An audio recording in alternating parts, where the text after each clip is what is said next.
welcome to Hudson football on MSBN and the River Channel. Tonight, a big game in the Big Rivers, not so much in the standings, but the game for the Little Brown Jug, Hudson and River Falls here at Newton Field.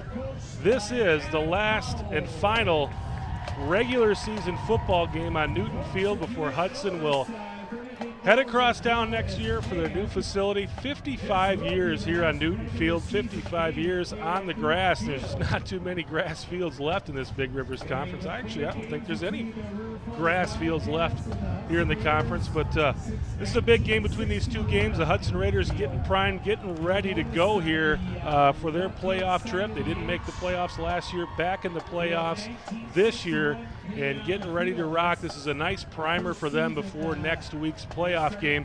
When it comes to River Falls, they got their first conference win last week at home against Eau Claire North. It was the battle of the basement, two teams with no wins in the Big Rivers Conference facing off against each other, and it was River Falls coming ahead in that game 35-28 for their first conference win of the season.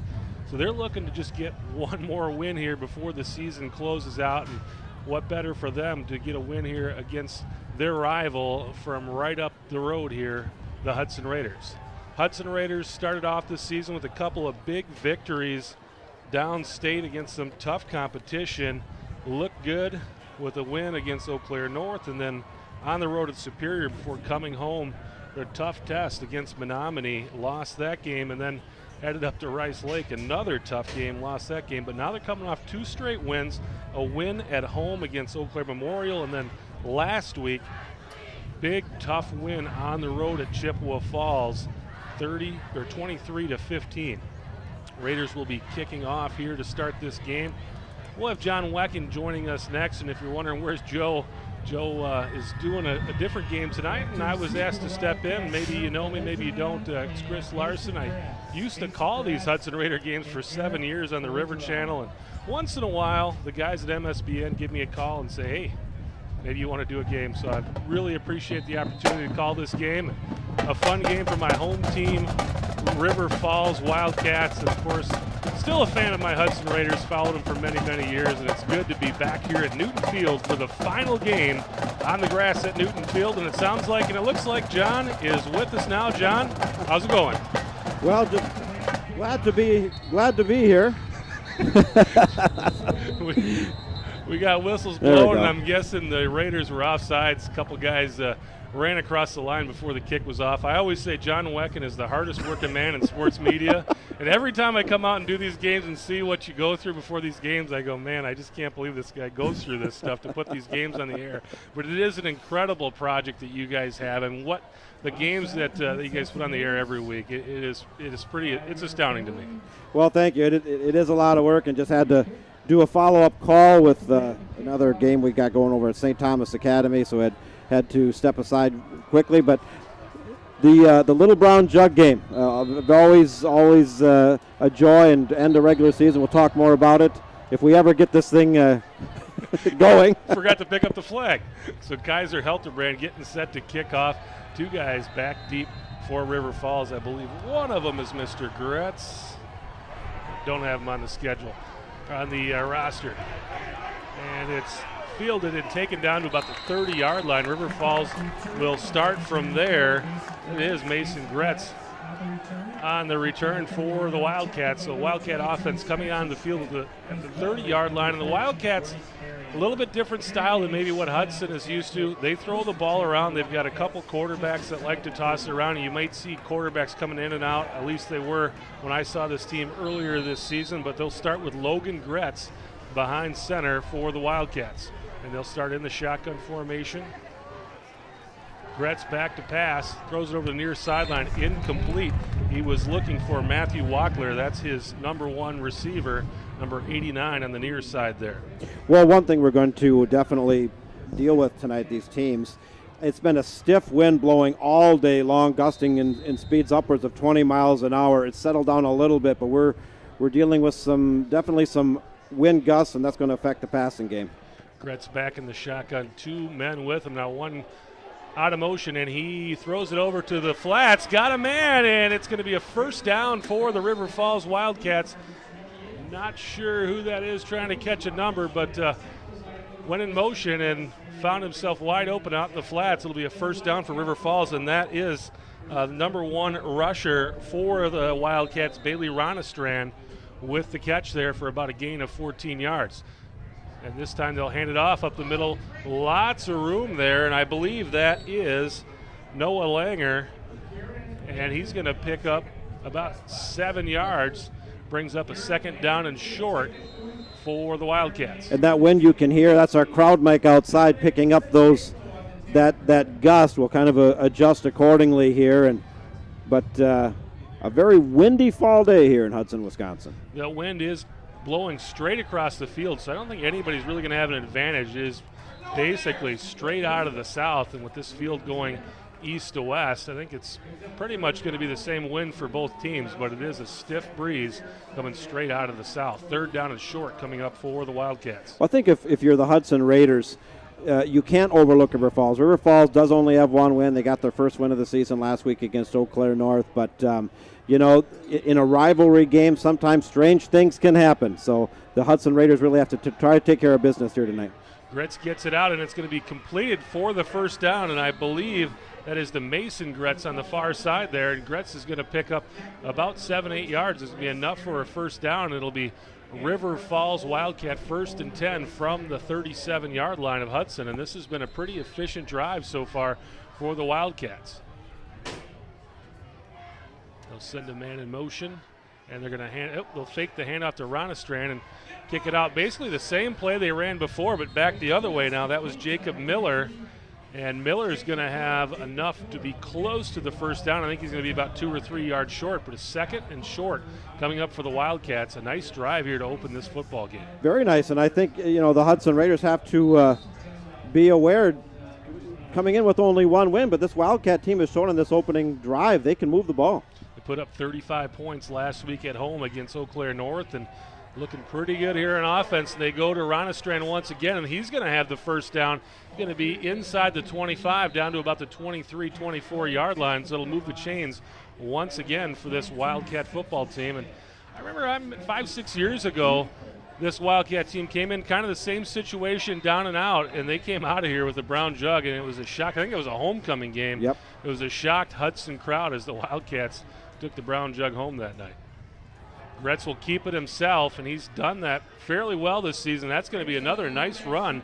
7 or 8 yards, going to set up second down and 2 for River Falls as they continue to move the football efficiently here against this Hudson Raider defense. I believe that was 2010 that you're referring to, Chris, and it was 22-21 or something like that. River Falls pulled the upset that night. It was a cold night that night, too. I remember that night. Gretz back to pass. His man wasn't there, well covered, and he'll pick it up, and he is going to be close to the first down, looking for the sideline, a little bit short, but I think he got the first down a little short of the sideline, but it looks like he's going to have first down yardage, and he does. That will move the chains, sit up River Falls with a 1st and 10 from the 13-yard line of Hudson, and that's going to give them another opportunity to get a first down before they get to that goal line. So sitting in a pretty good position, the Raider defense looking to buckle up here. And Gretz this time will hand it off to Ronastrand, breaks the tackle, but this time met by a group of Hudson Raiders, and they will pull him down. Looks like it's going to be a short loss, a loss of about 1. And he was met right away when he took the handoff, and then the rest of the Raiders caught up to him and nowhere to go there for Ronastrand. Well, this is where the Hudson Raider defense has to draw the line in the sand. Your River Falls has had an excellent opening drive into the red zone, knocking on the door here. Gretz will set up once again in the shotgun. Receivers on both sides of him. They'll send Ronastrand in motion. Gretz looking his way and gets it out there to him, but he wisely let the ball hit the ground and still took a nice hit there from the defensive back of Hudson.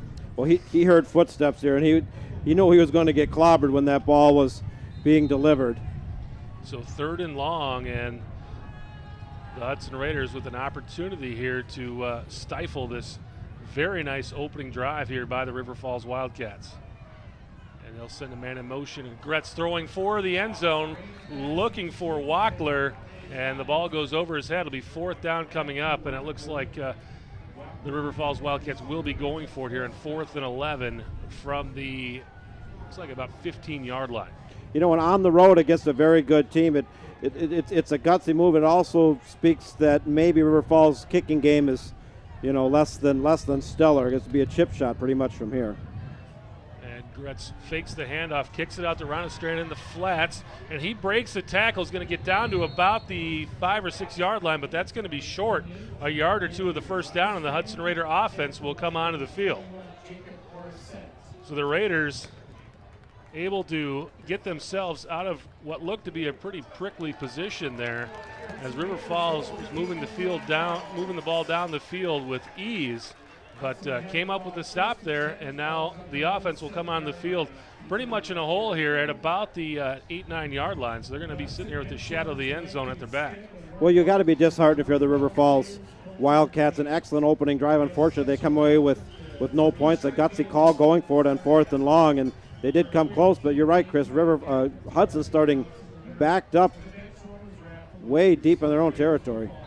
Looks like Matt Stubendick will come out as the opening quarterback, and he'll go under center, and they'll hand it off to Squires. Squires with a nice run, moves right up the middle, right behind the center there, and he's going to pick up about 7 yards there on first down. He'll set up a 2nd down and 3 for the Raiders, and they're right back to the line of scrimmage, going no huddle here, trying to get something going and get out of this hole in a hurry. It is 0-0, 8:47 left in the first quarter.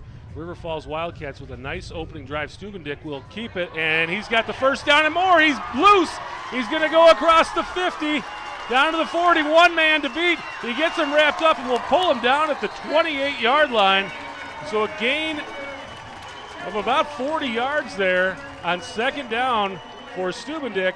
And it'll be 1st and 10 for the Hudson Raiders inside the River Falls 30. Well, Stubendick didn't get the start last week against Chippewa Falls. That was the first time this season that he wasn't the starting quarterback. There's been a quarterback rotation ongoing between Stubendick and Kaiser Helterbrand. An excellent run that time, and Hudson's got something brewing. And they'll fake the handoff to Squires, and they will go to the senior running back, Daniel Olson there, and Olson's going to pick up a couple yards there on first down.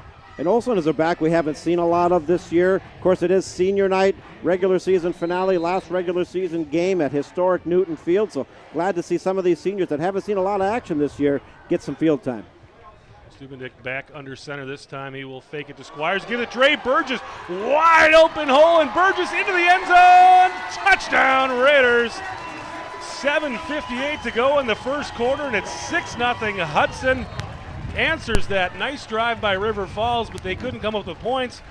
Raiders right down the field, 4 plays, touchdown Hudson, 6-0. Send out Helterbrand for the extra point. Well, of course, that's set up by that big run by Stubendick, and Burgess has been doing it all season long. He's one of the 2 speed backs they have, Marvin and Burgess. Primarily, they run them on the outside and jet sweeps and pitch plays and whatnot. An excellent run, and Hudson's on the board.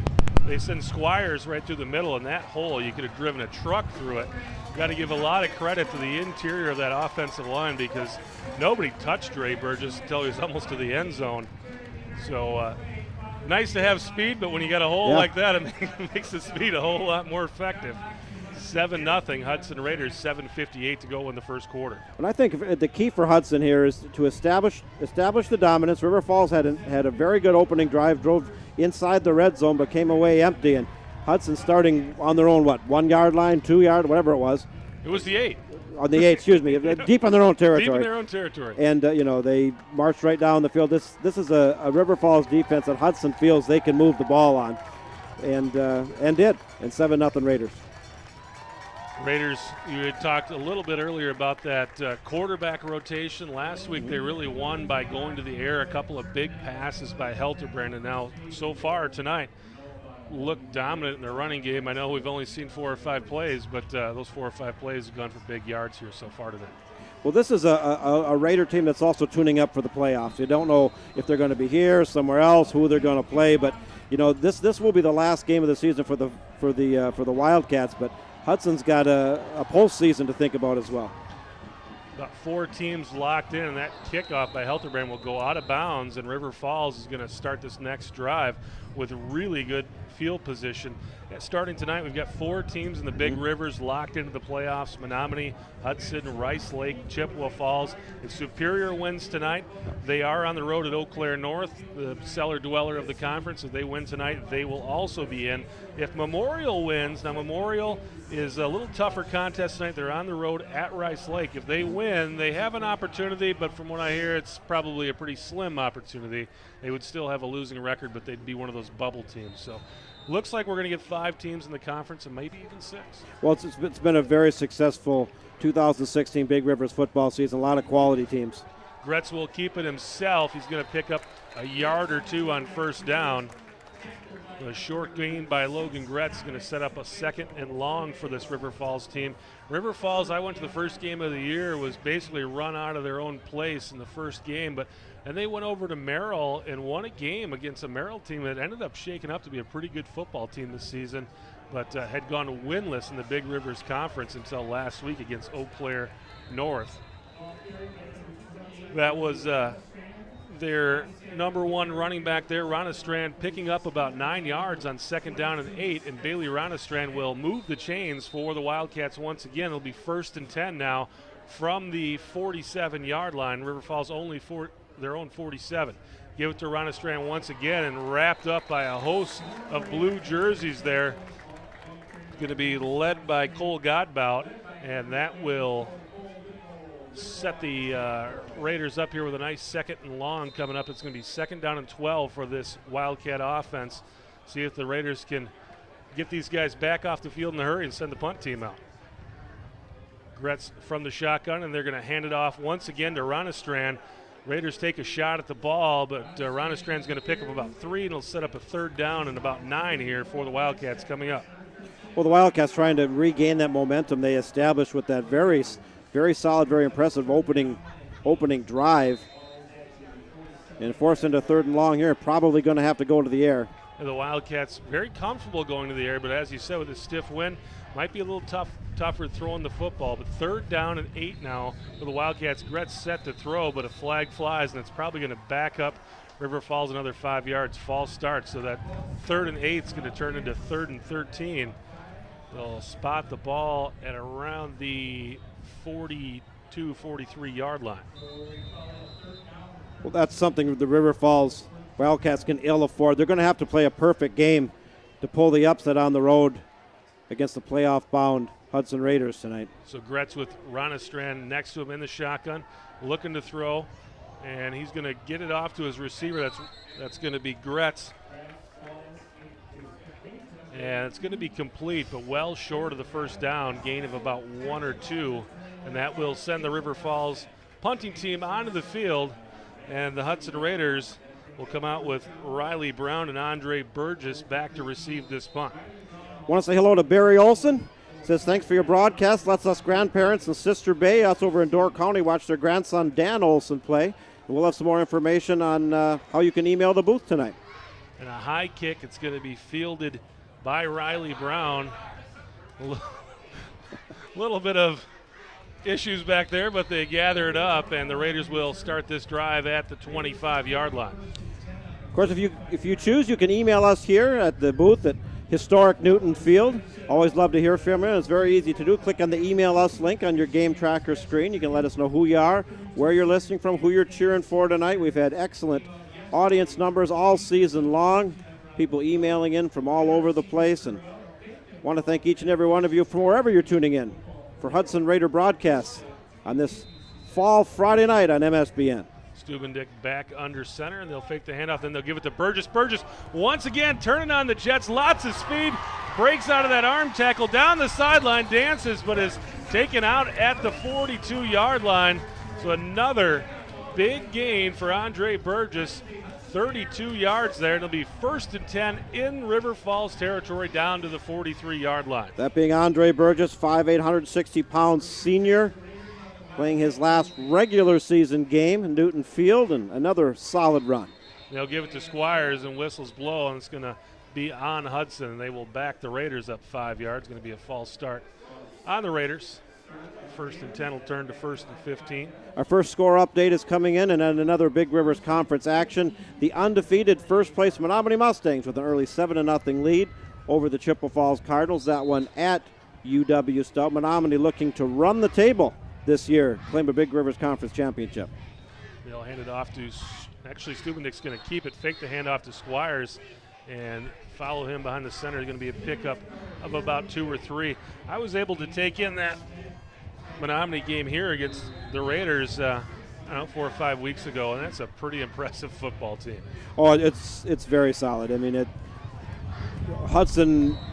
Menominee just came in here and really stuck it to Hudson here earlier this season. It was smash mouth, nasty looking football, and they are going to be a force to be reckoned with once the postseason gets underway here. The Raiders with a nice pickup there on second down sets up a 3rd down and 5 from around the 37-yard line. Stubendick under center. They'll send a man in motion, try to draw the Wildcats off sides. They're not going for it, and they'll run it back again. They'll give it to Squires. Actually, Stubendick's going to keep it himself on the option. Going to be a little short of the first down. Going to set up a 4th down and 1, but the way the Raiders are moving the football, I'm guessing Coach Adam Cowell is going to keep his offense on the field here, and it looks like they are right back up to the line of scrimmage. Well, he's been doing it all season long. I don't know why he'd change now. They've been very successful for the most part on 4th down. They give it to Squires. Squires picks up 2. They needed 1. It'll be 1st down and 10 for the Raiders. They'll move those chains. Want to say hello to Arlington Lorman. She's supporting Hudson and watching her grandson, Dan Olson. She's tuning in from Chicago tonight, so thank you for tuning in. Keep those emails coming in. Love to hear from you. Stubendick will give it to, actually going to keep it again on the option. Kicks it out over there to Daniel Olson, and Olson's going to pick up, looks like about 2 or 3 yards there on 1st down. They'll give him 2, 2nd down and 8 coming up for Hudson. And we're seeing some runners that we haven't seen a lot of this season as well. We should, the seniors, and they've worked hard all season long like anybody else, and this being senior night, and Hudson with the prohibitive favorite in this game. Good to see these second-tier players get some action. They'll put Burgess in motion, and they'll pitch it out to him. He looks like he spun a little bit too early, and that's going to be a loss. I think if he would have kept going, he had a little bit there. He spun a little too early, and the River Falls pursuit caught up to him. It's going to be a short loss, set up 3rd down and 10 for the Wildcats. I did notice Jagger Marvin walking around out there in jeans, so he is not on the field tonight. And that's one thing I was going to ask about. It's really been Burgess and Marvin, the outside punch for the Raiders, and hopefully Marvin would be available for the playoff game next week. Stubendick back under center. They'll send Olson in motion. He's going to keep it himself, and he's going to pick up about 4 or 5 yards. Going to set up more manageable 4th down and 5 here coming up for Hudson. And with the field position they're in now, you will not see the punt team on the field. 4th and 5 coming up for Hudson. Raiders going to maybe call a timeout here. Yep, they are going to call a timeout. Coach Adam Cowles looks like he wants to have a little meeting, have a little talk here, and maybe give his guys a chance to catch their breath. And again, you can hear that wind howling on our crowd mic outside, gusting upwards of 20 miles per hour. It's been blowing all day. And it's Helterbrand actually coming in. Helterbrand is going to tuck it in. He's going to be very close to that 1st down. It's going to depend on the spot. It looks like where the official's standing. I think he's going to have it. They were looking to throw the football there, and he had a man wide open, but kind of tucked it in and headed for the sideline. It'll be a 1st down for Hudson. Helterbrand needed 5, and that's about what he got. 1st and 10 for the Raiders at the 21-yard line. Nice run there by Helterbrand. And Coach Cowles did not call a timeout there. Just moved some personnel around quickly, got it in before the play clock expired, and 1st down Raiders. Helterbrand has been known for his passing, but he's had some very good success running the ball this year. And whistles blowing, flags flying. I think we're going to have another motion penalty here against Hudson, so that 1st and 10 will morph into 1st and 15, and that's how you get in those 4th down positions. The Raiders have moved the ball well, but on this drive, those penalties have not necessarily stalled the drive, but just made it a little more interesting. Yeah, it has, and that's another thing Hudson's going to have to work on. They've had some penalty issues at different games this year, and as they move on to postseason play next week, they have to get better. And they're going to keep it with Helterbrand, and Not Helter. Stubendick takes a tough shot. It's going to pick up a couple yards there. He's second down and 13 coming up for Hudson. Got a score coming in from MSBN Score Central Superior with an early 14-0 lead over Eau Claire North. The Spartans, as you mentioned, Chris, trying to get playoff eligible tonight against an Eau Claire North team that has yet to win this year. And that is going to wrap up a pretty tough season for that Eau Claire North team. This time, Stubendick looking to deliver the football to Thomas Newell, and just not on target there. Newell was open. Third down and long coming up for Hudson. Just looking at this Little Brown Jug rivalry, in the 5 years we've done this, Hudson has just really dominated River Falls. They had a big win over in River Falls last year, and this River Falls program has really struggled in recent years. And this time Stubendick looking to throw once again. He's going to be pulled down and sacked. And it looks like the Wildcats say they've got the football, and I think they do. It was third down and long. It's going to be Wildcat football at the 30-yard line after the fumble. Huge turnover for the Wildcats as Hudson had a good drive going there. But, you talk about those penalties. Not only does it move the ball back, it kills your momentum. Yep. It gets you out of rhythm. And Hudson, when Hudson's successful, is they get into that rhythm, the no-huddle offense, the hurry-up offense, and bang, bang, bang, they come at you. You get a penalty, it backs you up, and it throws off your rhythm. And River Falls forces a turnover, and they get the ball, decent field position. Logan Gretz with Bailey Ronestrand right next to him. They'll fake the handoff to Ronestrand, and Gretz is going to pull it down, and he's going to pick up some nice yardage. Going to be a gain of about 9. We'll set up a 3rd and 1. And as you were talking about earlier, John, this Wildcat football team, the program is kind of struggling right now. It is nice to see. I'm working with the youth right now. I just coached the 3rd and 4th grade kids this year in River Falls, but you go over to the middle school, you see those 7th and 8th grade teams. They're having a lot of success.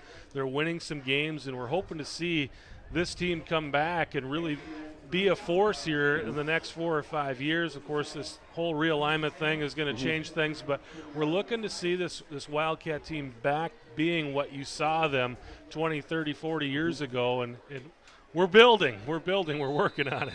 Well, River Falls, Hudson's dominated them in recent years, but there was a spell when River Falls dominated Hudson also. Gretz looking to throw, nowhere to go, and he's going to go down. A lot of pursuit from the backside, and I know looks like it was Malcolm Kowalski there for the sack. And that's a big loss. Gretz is going to lose about 10 yards there, and it's going to set up about 2nd and 20 here coming up for the Wildcats. Big Malcolm Kowalski, 6'2", 215-pound senior coming in from his defensive line position. He's had a good season, Mr. Kowalski. We'll go once again from the shotgun. We haven't seen Gretz go under center yet this game. And nearly intercepted. Bryce Marion stepping in there. He was looking for Mason Gretz, and Marion stepped in there and knocked the ball away and kind of hit him between the 1 and the 4 there. 3rd down and long now coming up for the Wildcats. Another score update coming in from MSBN Score Central. Rice Lake with an early 7-3 lead at home over Eau Claire Memorial up in Puglund Field. The Warriors will move on to postseason play next week.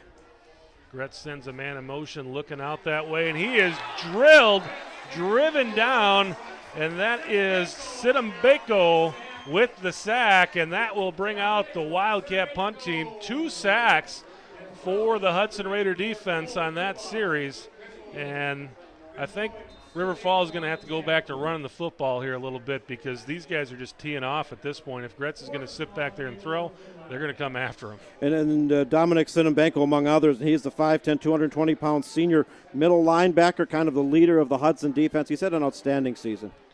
And River Falls will kick it away as the quarter expires.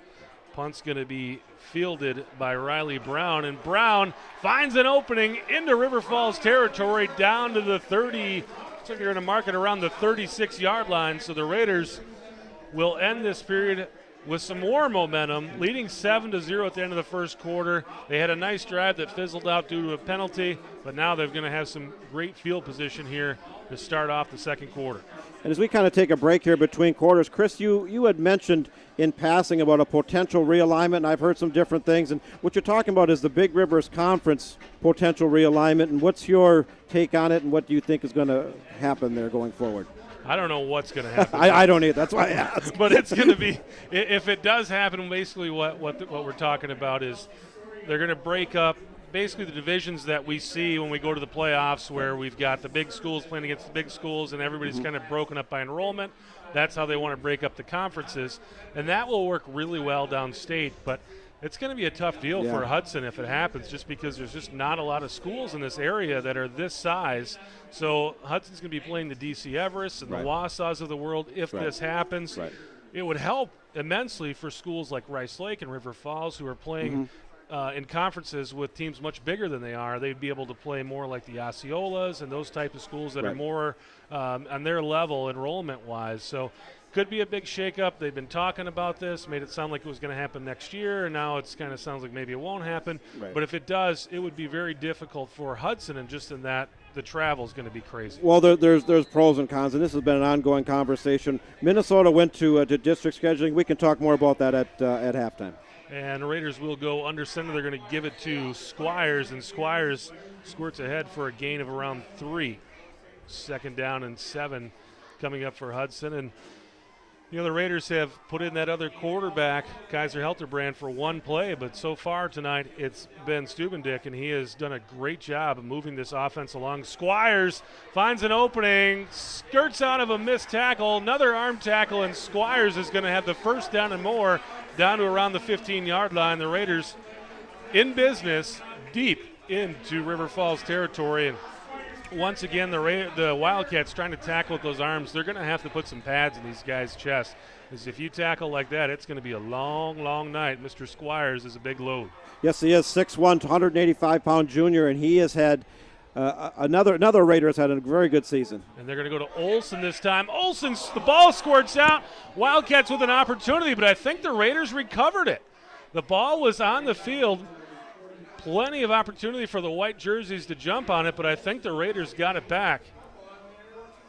And a nice run by Olson. He followed his blocks well. They gave him a good running lane to run through. I thought he was going to make her to the end zone, and I don't know if he got hit from behind and the ball popped out or what happened, but the Raiders got it back. The Raider offensive line has been dominant tonight. Lots of big holes for these guys to run to. They go right back to Olson, and Olson with another nice carry down inside the 5-yard line. That should be a first down. A flag came in late, kind of in the area where you typically see a face mask. Let's see what the call is.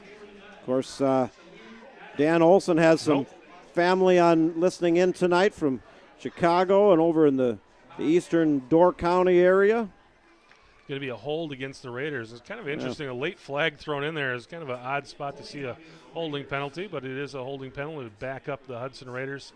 He's 2nd down and long once again, 2nd and about 9, so it was a holding downfield. The Raiders will set up once again. 2nd and 9, Stubendick under center, Squires behind him, and Stubendick's going to keep it. Big, huge hole, Stubendick into the end zone. Touchdown, Raiders. They ran that option. They've been running it all night, and nobody went with Stubendick. Lots of room to run into the end zone. Looked like he was going to have to race, and then he just kind of waltzed in. It is 13-0 Hudson Raiders, 10:36 to go here in the second quarter. Of course, Stubendick had a big game, had 2 touchdowns against Chippewa Falls last week, and a very good run. He's the classic option quarterback, not real big, but fast and smart and doing a good job. The kick by Helterbrand is good, and it is 14-0 Hudson Raiders with 10:36 to go. The Raiders really having their way, and it's really come down in the last 2 drives to the line. Yeah, the defensive line of the Raiders completely dominated that River Falls offensive line in their last possession, and the Raider offensive line has just moved the mail all evening tonight so far whenever they've had the ball. Really the only thing that's stopped the Raider offense tonight so far has been themselves with the penalties. Well, and there's a lot of football yet to go, but you were very optimistic if you're a River Falls fan with that very good opening drive, moved the ball into the red zone, and then, came up short, went for it on fourth, even though they were in field goal range. We don't know how much confidence they have in their kicker, and that's certainly not uncommon, particularly when you kind of have nothing to lose. You've had a long season, and if they were able to punch it in, it kind of changes the momentum things that they were unable to score. But since that point, it's really been all Hudson. Yeah, it's 14-0, and I think the thing that they got away from there in that last drive was running the football. They were able to run the football with some success there in that first drive. I'd like to see them maybe get back to that. And, yeah, you're down 14-0, but if you can put a drive together, maybe eat up a little clock, get a touchdown on the board, it'll look a lot better for you than going down 21-0 with a 3-and-out here. Kick is away, and it's going to be fielded by Gretz at the 5-yard line. And he will slip a tackle, run it up the sideline, and bring it up to around the 25-yard line. So pretty decent starting field position for the Wildcats. Of course, tonight here at Newton Field, we have to go on a wireless internet connection, which is always fairly tenuous, and that's why the quality on our home games have not been as good as when we go on the road and have access to hardline internet. But new stadium coming next year. Part of me is really sad to see Newton Field go, another part isn't. But if you notice the quality not being as good as it was last week, that's the reason. And they'll hand it off to Ronnestrand. Ronnestrand's going to have a short gain of about a yard or two. They'll give him 2. It'll be 2nd 8 coming up. 55 years here on this field, and it's been quite a run. It has. In 1961 it started, and it's seen some good teams, it's seen some poor teams, and it's been a focal point of the community, and, closing it down this year. And they'll get it out to Gretz in the flats, and Gretz across the 30 to the 35-yard line. I think he'll have a first down. Should be enough to move the chains. It's going to be 1st and 10 coming up for the Wildcats. The thing I like about this field, and what's so interesting, and you don't see it a whole lot when you travel around, is it's right in the middle of the neighborhood. Right. Yep. And what's cool is, you go across the street and have a cold one across the street at the end of the game. Oh, yeah. It's just it feels hometownish. It is. There's something about from an earlier day. And Gretz will fire it out to the right side. That's going to be Ronnestrand. And Ronnestrand, another first down, pickup of around 12 on 1st and 10. And the Wildcats getting something going once again, almost out to midfield. They'll mark the football at the 47-yard line. We'll continue to get score updates coming in. 23 football games on the MSBN Sports Network tonight on this busy October Friday. Regular season winding down, playoffs to follow. Great time of year if you're a football fan. And Gretz is going to keep it himself up the middle. Plenty of room, going to pick up around 4 or 5 on first down. And this is how you build a drive. You mix it up, run it, pass it, get those defensive linemen so they can't pin their ears back and come after you. Well, Hudson threw basically everything but the kitchen sink with a heavy rush with great success on the previous Wildcat drive. And you're right, Chris, they've kind of gone back to a little more balance to try to offset that rush because Hudson is getting good penetration. And they'll fire it over to Gretz on the slant, and Gretz will have the first down. Logan Gretz to Mason Gretz, pickup of around 9 yards, and it'll be once again a first down. This one in the Raider territory. They'll mark the football at the 40-yard line. Well, just as they did on that first drive, they are moving the ball into Hudson territory. They're completed a couple passes, got some good things going. And this time they'll fake the handoff to Ronnestrand, throw it out in the flats once again, and a nice pickup there down to around the 8-yard or gain of 8 down to the 32-yard line. 2nd down and 2 coming up after the catch by Bailey Ronnestrand. Nice hit by the Hudson Raider defense. This defense has been pretty solid all season long. Defensive coordinator Neil Hatfield working real hard in practice, and Cole Goodbow in particular has had an outstanding year. He's a junior. He's going to be back next year, and among a host of others. Been a good unit. Gretz back to throw here on the screen, and it's there for Ronnestrand, but it's going to be about a gain of about a yard or 2. Linebackers stayed home. The line fell for it, but the linebackers stayed in position. Short gain for River Falls. 2nd down and short coming up. Actually, should be 3rd down coming up. 3rd down and short coming up. That's one of the things you do with the team that's getting defensive penetration, the bubble screen or the jailbreak screen, and got a couple yards. Gretz will keep it himself. He's going to be close to a first down, but I think he's going to be a bit short here. We'll see what the spot is, but I think we're going to have 4th down and inches coming up for River Falls. 8 minutes to play here in the second quarter. It's 14-0. Hudson leading River Falls. And just as they did earlier in the first quarter, they're going to go for it. And why wouldn't you here? 4th and inches for the Wildcats. And it looks like everybody's staring over the sideline. They're not going to call a timeout. Gretz comes up to the line of scrimmage, but back into the spot. We've seen him all night long from the shotgun. And they're going to hand it off to Ronastrand. And Ronastrand doesn't get much, but he's got enough. Needed inches, got about a yard. 1st and 10 coming up for the Wildcats. Well, it's all about the spot, and they're not even going to measure good forward progress. The line got just enough surge and opened just enough of a running lane for him to convert the first down, and the Wildcat drive continues. 1st and 10 just inside the 30-yard line. Wildcats into Raider territory, and they're going to fake the handoff. They'll throw it out for Ronastrand, throw behind him. It's going to be 2nd and 10 coming up. And that was almost, if that ball goes backwards, that's a live ball. And that was close to going backwards.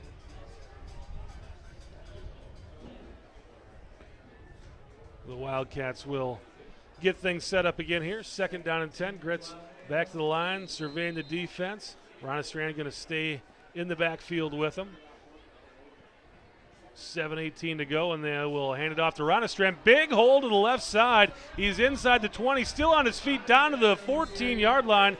1st and 10 coming up for the Wildcats at the 14 after a nice run by Bailey Ronastrand. Well, this Wildcat team, just like they did in their opening possession, starting to move the ball, just like Hudson, kind of that hurry-up offense, quick to the line, going through the air, kind of a spread formation here.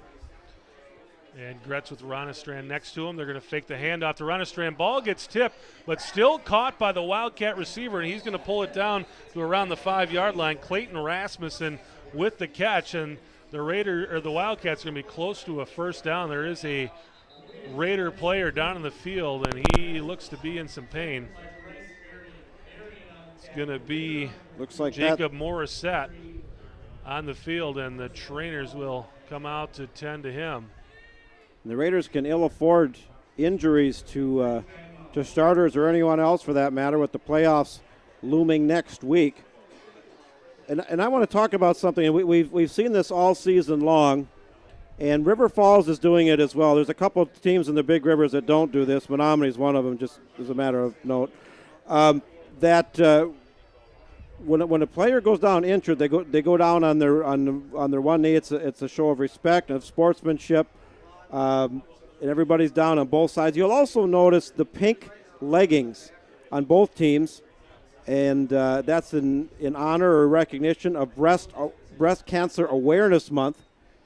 And a lot of families have been touched in one way or another with breast cancer, and a lot of fundraising and awareness going on, so that's in honor of that.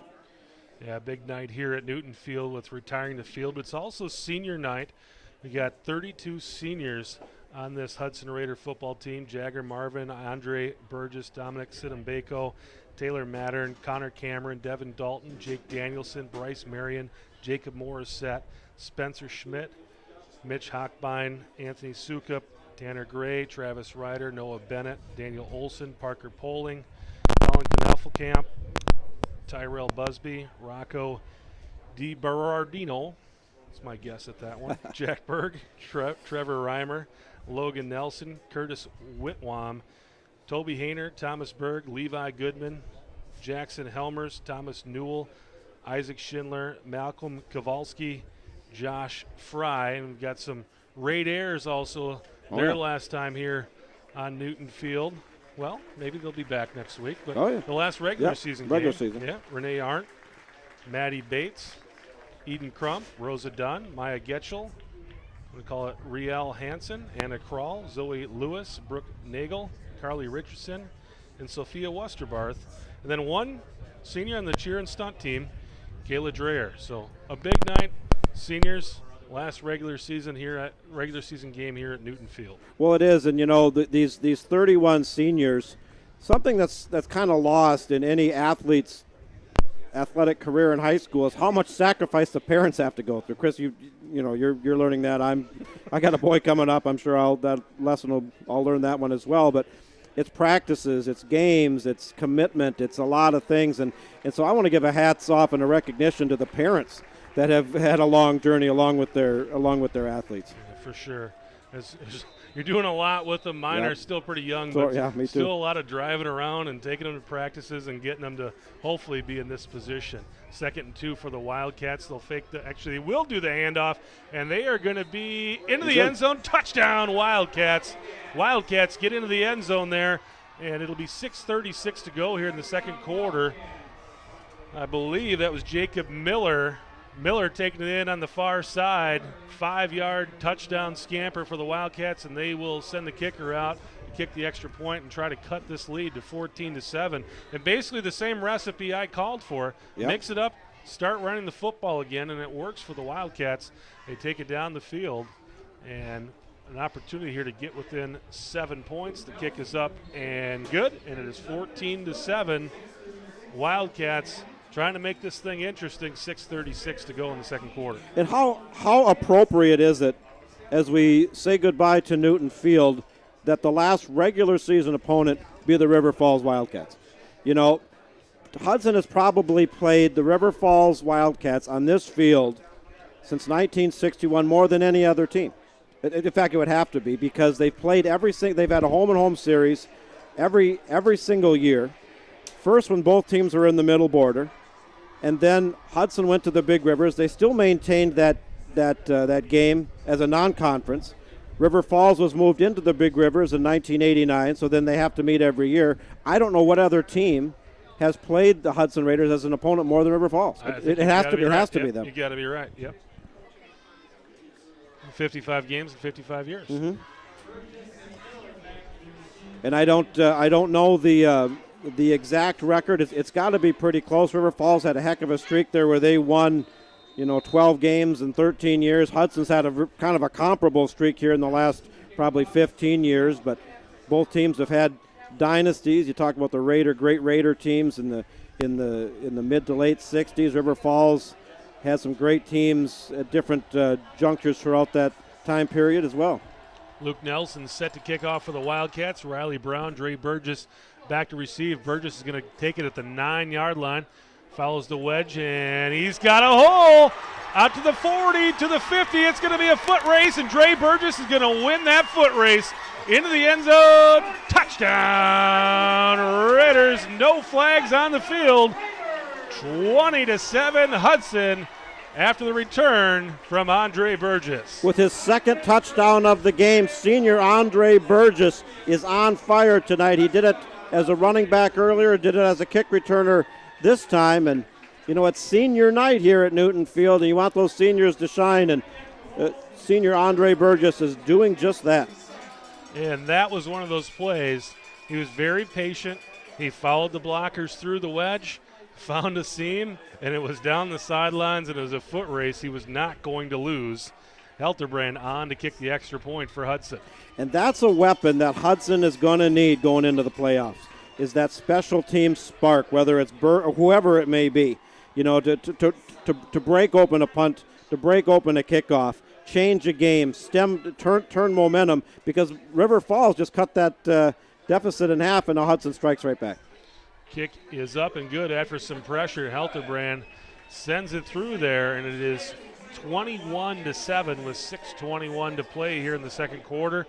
River Falls responded well after that second touchdown by Hudson. Now let's see if they can respond. Because like you said, that's like one of those things where you put a nice drive together, you feel like you got some momentum, and then you just give it all up in one play. And not even a play, a kickoff return, in a matter of minutes, literally. The momentum you establish, you cut that lead, and now you're right back to square one. It's got to be disheartening for River Falls, but what a great kickoff return by Andre Burgess. He's got the speed, he's got the moves, and if you get Marvin back healthy, you got I call it the thunder and lightning. You got the lightning being Marvin and Burgess on the ends, and then you got Aaron Squires in the middle, along with a host of others, and good quarterback play by Stubendick and Kaiser Helterbrand. This, not to look too far ahead. We'll talk about this more at halftime, but I think this Hudson team, as we get into playoffs next week, has a chance to make a deep run. I do believe that. Helterbrand set to kick off. Mason Gretz And Bayerjan back deep for the Wildcats. And the kick is going to be near the far sideline. Bayerjan's going to field it at the 10-yard line. And he slips up a seam, and he's going to be pulled down around the 29-yard line. Logan Gretz and company will come back onto the field here. Back in the same hole they were the last time they were on the field. We got some score updates coming in from the three other Big Rivers Conference games going on tonight. Eau Claire Memorial's pulled ahead of Rice Lake of a plug-on field, and they lead 10-7. Menominee holding a 14-0 lead over Chippewa Falls. That one in Menominee. And Superior looking to become playoff eligible, rolling all over Eau Claire North tonight, 28-0. That in the first half. And Gretz with a short pass, going to be a pickup around 8. I think that was Wackler he hit over on the far side. And the Wildcats with a nice gain on first down. 2nd and 3 coming up now for River Falls. River Falls fans over there clad in their orange. We're going to see that as the temperatures continue to drop as we go along in the fall. Looking good over there. And they're going to give it to Ronastrand. He's barely going to get it back to the line of scrimmage. Now they got the lights on. Oh, yeah. I like that. You know, this is such a fun, festive atmosphere here at Newton Field. You know, hopefully at our new stadium next year, that tradition will continue and carry over. And a really nice crowd here. I came to the field pretty early. Gretz pulled down. They faked the handoff to Ronastrand, and nobody was buying it on the Raider defensive line. The 4th down and long coming up now for River Falls, and the punt team is probably going to come onto the field. Yep, here they come. I think they thought about perhaps going for it, thinking, hey, we got nothing to lose, but. Well, this deep in your own territory, I know they've gone for it on 4th down before and successfully on the last drive when they put some points up. But, you know, in this juncture, I'd say you're probably punting it away is wise. Flags down. It's going to be fielded by Dre Burgess. And Burgess looks like he's on his way. And just a shoelace tackle out there by the River Falls Wildcats. Zach Otterson takes him down, but we'll see what the flag is here. I think we may have an illegal formation or something here. Flag flew as the ball was snapped.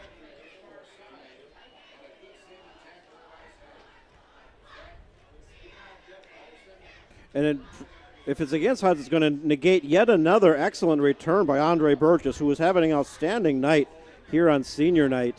And he got off to a really good start. Then he had a couple games where he was fairly quiet and got bottled up. Menominee, for example, bottled him up pretty good and had a decent game against Chippewa Falls last week and having an outstanding night tonight. I think he'd like another shot at that. Yeah. It is going to be against Hudson.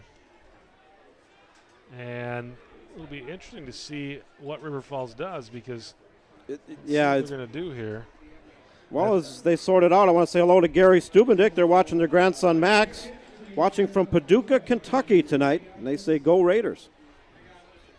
I think that was a substitution penalty, and it looks like it should be enough. It's either going to be a first down or it's going to be enough to make River Falls think they're going to go for it. Well, there's a lot of dancing around here. We're going to re-kick here. And now the punter back on the field. Is the University of Kentucky in Paducah? No, that's Lexington. Yep. What's Paducah in Paducah? is right on the river, right as you cross the river from Illinois. They are the first town you come to. Sure. They're right on the Ohio. Okay. Beautiful town. But Lexington is the University of Kentucky. That's right. Grandpa Gary watching his grandson Max play tonight. Keep those emails coming in. Love to hear from you. Click on the Email Us link on your game tracker screen. You can let us know who you are, where you're listening from, and who you're cheering for tonight. Kicks away once again, and this time it's going to be – they're not going to let Burgess have it. But kicking it away from him. A nice return there by Riley Brown. About a 10-yard return, and the Raiders with some great field position to start this drive. 4:57 left to go here in the second quarter. Raiders looking to add to a 21-7 lead. And basically everything has gone their way offensively tonight. Well, I think you had to be encouraged. River Falls, they got down 14-0. They had a good drive, but came out with no points. And then they cut that lead to 14-7, and you saw the enthusiasm. And then Andre Burgess runs back a kickoff, and it's all back to Hudson again. And Now Hudson has the ball back after stocking River Falls. And Stubendick will fake the handoff to Squires. He's going to keep it. And the Wildcat defense stays home. Going to be a short gain and pick up around 2 there for Stubendick. Sets up a 2nd down and 8 for Hudson at their own 43-yard line. Of course, a big game of college football tomorrow. The Wisconsin Badgers, ranked number 8 in the country, going up at home against the number 2 Ohio State Buckeyes. That'll be a good one. And this time they'll give it to Squires. Squires still fighting for more yardage. It'll be a pickup of 3. It's going to set up a 3rd down and 5, and that is going to be a fun football game. It is. I know there's a lot of establishments around town, and Cozy Corner being one of them. It's going to have some Badger parties. It's a night game, and we'll have to see. But Wisconsin's a pretty big underdog, but they're at home, and we'll never know. They try to draw the Wildcats offside, and the Wildcats stay home, and now they'll reset the offense here as they send Burgess in motion. They'll fake the handoff to Squires. They're going to look down the field, and he got his man. That's going to be Daniel Olson with an over-the-shoulder catch down to the 31-yard line. 1st and 10 coming up for the Hudson Raiders. Excellent catch by Daniel Olson, and an even better pass by junior quarterback Max Stubendick. He was in the pocket there. The ball was where it needed to be when it needed to be there, and the Raiders have another drive going. 1st and 10 for the Hudson Raiders at the 33-yard line. Stubendick under center. Going to hand it off to Squires. Squires, very patient run, and he's going to pick up about 6 or 7 yards. Kind of waited for that hole to develop and then squirted right through there. Nice looking run for a big runner. Nice tall 6'1" guy. You don't typically see too many 6'1" fullbacks. No, you don't, and he's got some speed too. He doesn't have quite the speed that Marvin and Burgess has, but he's deceptively fast. 2nd and 4 for Hudson. Send Olson in motion, nothing doing. Stubendick back under center. Send Burgess in motion. They will kick it out to Burgess. Burgess to the sideline, but a very nice open field tackle over there by the Wildcats, Alan Bijurjan. And it's going to be 3rd down and around 2 here coming up for the Raiders. Felicia and Renee tuning in. They're watching their nephew Bailey Ronastrand, who's had a good game, have some amazing runs. They're watching from sunny Los Angeles, California tonight. It's probably a lot warmer there than it is here. Oh, very much so. I want to be the weather guy in L.A. They're going to fake the pitch, then give it to Burgess. Burgess fighting for 1st down yardage. I think he's going to have it. It's going to be real close. If he doesn't get it, he's going to be off by a few inches, and I would guess the Raider offense is going to stay on the field. Yep, it's going to be 4th and inches coming up. There they go. Hudson right back up to the football. Or Stubendick just sneaks it here. Nope. And they're going to give it to Squires. Squires 1st down and much more inside the 20-yard line, down to the 19, 1st and 10 for the Hudson Raiders. And Chris, you spoke to this earlier, the dominance of that Hudson Raider offensive line. They only needed to get less than one, and that offensive line just blew River Falls right off the ball, and it was no contest. The River Falls Wildcats, the games that I have seen them, they just can't stand up to an offensive line. They need to build some linemen. Weight room. Squires ahead. Going to be a gain of around 6 yards there on 1st down. 2nd and 4 coming up for the Hudson Raiders. Very interesting emails coming in from Diane Valesky. She has one grandson playing for Hudson and another grandson playing for River Falls tonight. And I would guess you'll probably see a lot of that in this neck of the woods. I think we're about 10 miles away. And Stubendick's going to keep it. Sheds the first tackler, but taken down. Maybe a 3rd and 4 coming up for the Raiders. So keep those emails coming in. Diana, thank you for that wonderful email. And that has happened a couple other times where a grandparent will have, You got to come wearing both jerseys. Yeah. Cut it in half and stitch it together. There you go. They'll give it to Squires. Lots of room. Squires into the end zone. Touchdown, Raiders. 27-7, 1:14 to play in the 2nd quarter. Raiders back into the end zone. Helterbrand on for the extra point. Hudson's definitely playing Hudson Raider football. They're running with the band, and the offensive line is commanding the line of scrimmage. Stubendick's had some nice runs and a couple nice passes. Helterbrand's come in, and he's going to kick. I believe he's going to kick the extra point here. That's him. That's him. Stubendick to hold. Snap is good. It's down, and the kick is good. 28-7. Raiders with an incredibly dominant performance here in a game that, they're playing for position, they're playing for seeding, but it could have been a letdown game. Yeah, well, it certainly could be a letdown game. Absolutely, and we talked about that with Eau Claire North. And when they opened up the Big Rivers Conference season, they had just come off 2 big wins on the road against Greenfield and Heartland Arrowhead, and then all of a sudden they started Big Rivers Conference play. They were ranked in the top 10, and against an Eau Claire North team on the road that traditionally has not been very good, but there was no sign of any letdown, and I don't see it tonight. That comes down to preparedness on the part of your athletes, and that comes down to good coaching. And they had a good week of practice and looking to take care of business here tonight with a commanding 28-7 lead in the Little Brown Jug game. Played for the last time in Newton Field, built in 1961, as we say goodbye and move to our new stadium next year. Mixed feelings about that one. The hardline internet will be very, very welcomed, I assure you. With 1:14 to go here, Helterbrand kicking off, and it's going to be fielded at the 2-yard line. And Bayerjan out to around the 22. Lots of scrumming going on there, but the Wildcat offense will start from there. And with 1:06 to go, with a 28-7 lead, you just want to get to the locker room with this 28-7 lead. Don't give up anything big. I think you're going to have your defensive backs making sure that nothing gets behind them here. And as we see the white and blue of the great Hudson Marching Band take their position in the west side of the field, we'll get them on at halftime. They've been working hard, doing a tremendous job.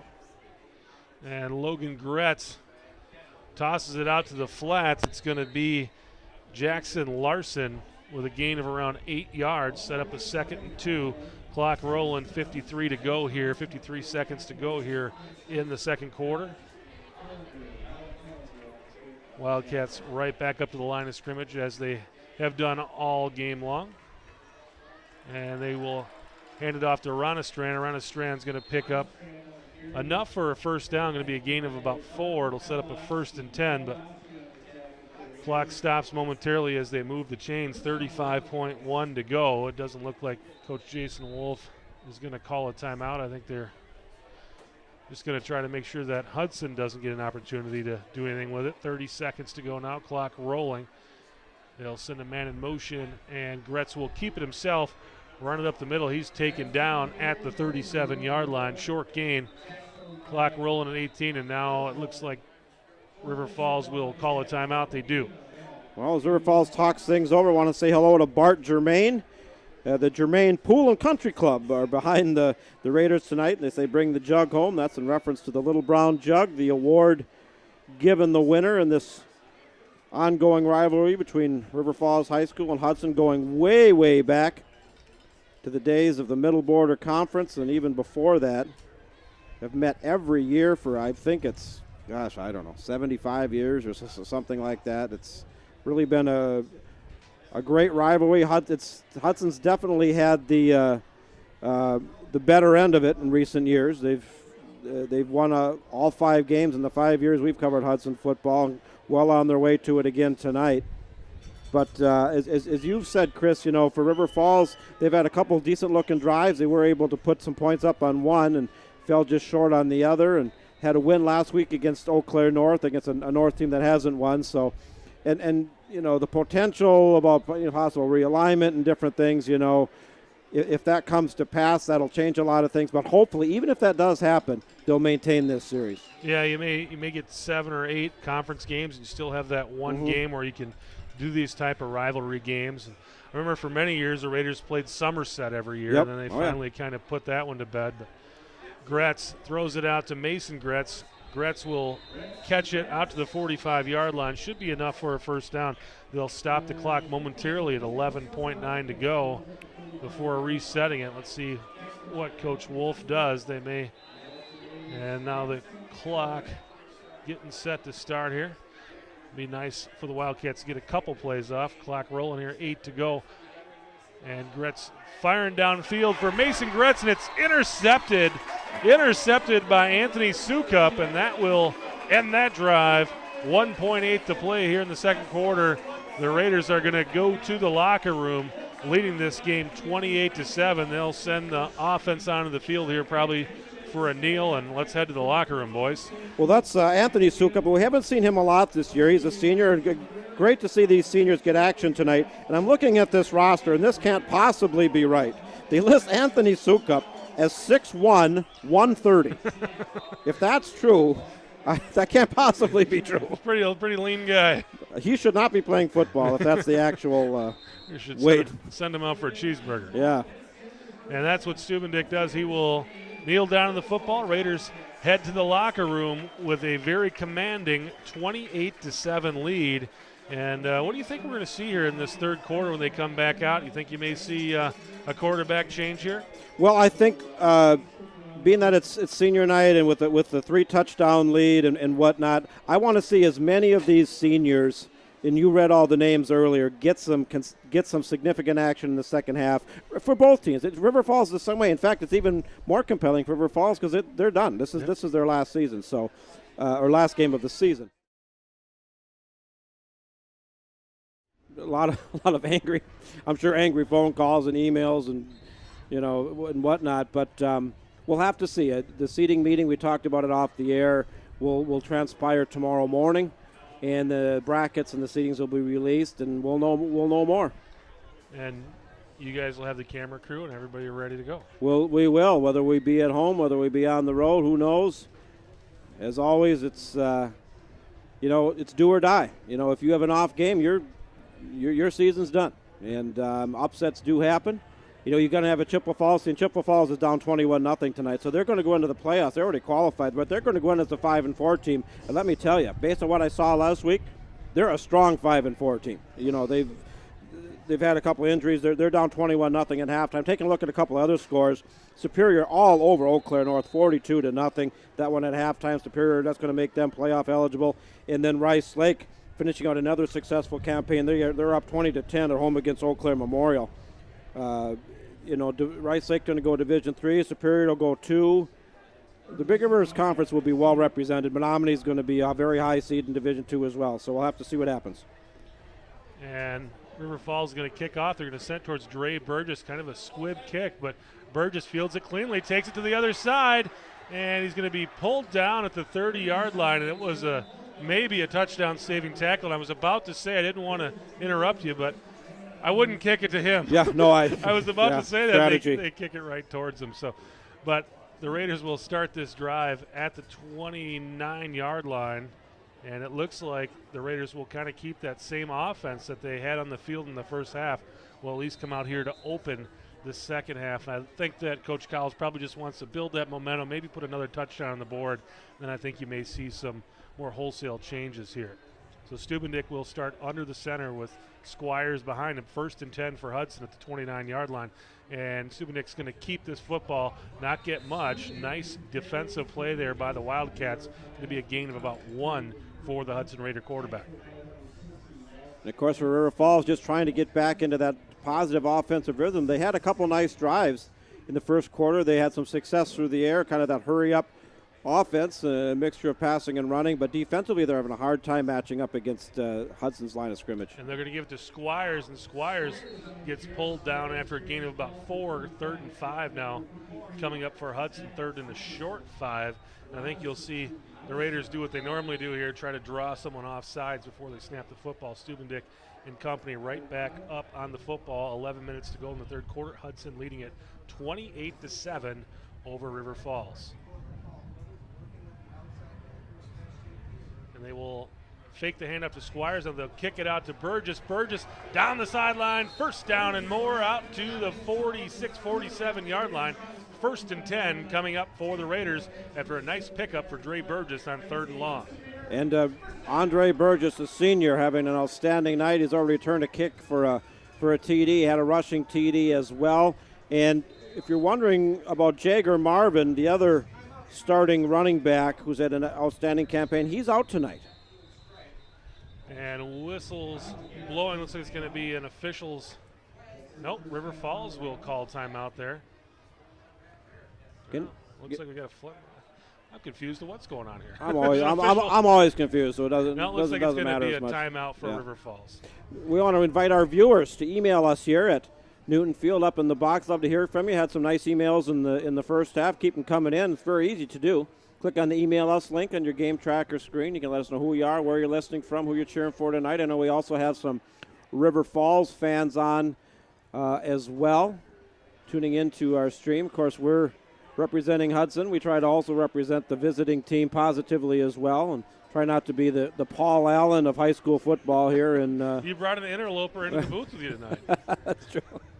But, yeah, we really do try to do that. We do, tilt towards Hudson because we're from Hudson and whatnot, but hopefully if you're a River Falls fan, you're enjoying the broadcast as well. And our main goal always is to bring these games to you wherever you are so you can reconnect with either team, and hopefully you're enjoying your Friday night with us here on MSBN. Stubendick under center, Squires behind him, and he's going to fake the handoff to Squires, kicks it out to Olson, ball loose on the ground. River Falls has it, and they are headed down the sideline and down inside the 35 to around the 31-yard line.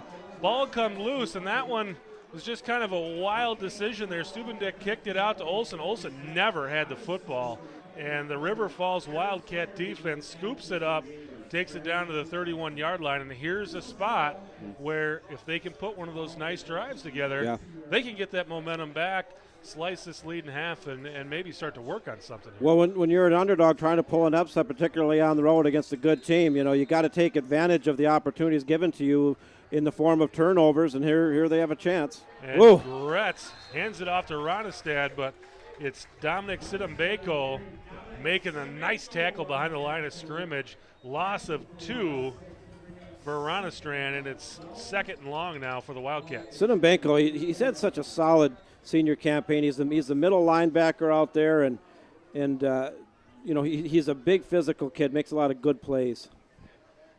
And now they're going to fake the handoff, and they'll throw it into the flats on the near side. Plenty of room over there. It's going to be Jacob Miller with a nice catch and run. Going to take it out inside the 30-yard line down to the 28. Gain of around 5 or 6. A lot more manageable third down here coming up. 3rd down and 7 for the Wildcats. Nice hit by Alec Colander for the Hudson Raiders that time, the 145-pound junior defensive back. They send Ronestrand in motion, and they'll throw it out to him on the far side. Ronestrand, first down yardage and more inside the 20 down to the 16-yard line. 1st and 10 coming up for the Wildcats. Might have had a little hold out there, but the Wildcats get away with that one. 1st and 10 coming up for River Falls. This Ronestrand is a good-looking back. He's got some good moves, good speed, and squares his shoulders well. Nice catch and run. Ronestrand comes into the game 542 yards rushing. That ball that's a live ball. A live football, and I think Hudson has it. It's squirted around there. River Falls had an opportunity to get it, but I think the blue jerseys finally able to corral it, and it is Hudson Raider football. Big-time mistake by the River Falls Wildcats that time. That was a live ball. Anytime a pass goes backwards, even if it's only slightly, that is a live ball. And, River Falls just kind of lackadaisically let it go, and Hudson was, the coaching staff is screaming, it's a live ball, get on it, and Hudson answered. It took a funny bounce. I think even if he did really go after it, that thing was bouncing all over the place. A couple white jerseys were in the neighborhood, but the Raider defense able to get that turnover back after they gave up one of their last drives. So Raider offense back on the field. It's Squires. Squires, a big run right up the middle, going to be a gain of 12. 1st down for Hudson up to the 42-yard line after a nice run by junior Aaron Squires. Another update from MSBN Scoring Central. Rice Lake, kind of a back-and-forth game, now leads Eau Claire Memorial 27-17 after a 99-yard kickoff return.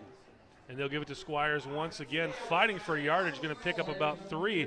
And that was a game that Eau Claire Memorial was in early on. They actually led that game at one point 10-7. And they're looking to get into the playoffs. If they win, they're not in, but they got a chance. Superior leading 42-0. They win, they're in tonight. Stubendick under center, Squires behind, and they'll send Burgess in motion, hand it off to Squires. Lots of room, going to be picking up about 9 yards, and that'll be 1st down yardage into Wildcat territory. They'll move the chains at the 49. Well, Aaron Squires has been doing it all season long. He's a big back. They primarily are running him between the tackles. He's got the size, and he's a junior. He's coming back next year. He's an excellent contrast and complement to the Marvin and Burgess outside game. So the Hudson Raiders will give to Olson this time. Lots of room, still on his feet, spins out of a tackle, down to the 35-yard line before River Falls takes him down. Gain of 14 yards, and another Raider first down. That was actually Cole Danielson on the carry. Cole Danielson with a nice pickup there for Hudson. And Danielson is another underclassman, 5'10", 190-pound sophomore who's had some nice runs this season. And Squires is going to pick up about 5 yards there in first down. He came off the field after that one play after his helmet came off. There's a Wildcat player down now with the helmet off, but he's grasping at his knee. And the River Falls trainers will come onto the field. You know, in the game of football, no injury is more. A player is, in my opinion, is the most susceptible to injury through the knees. You know, it's out there, and I don't care if it's high school, college, youth, pro, whatever. And a lot of you can only do so much with equipment, you know, and it's been great equipment improvements, particularly with addressing the concussion issue with improved helmets and whatnot. But there isn't a whole lot you can do with knee protection. No, and really, you see it in football just because you're watching football so much. But if you look at volleyball, you know, your most common injury in a sport like that is going to be knee. Soccer, knee. That's where.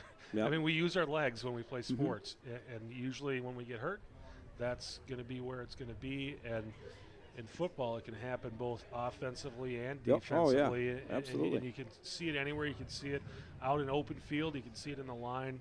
It's just a tough sport.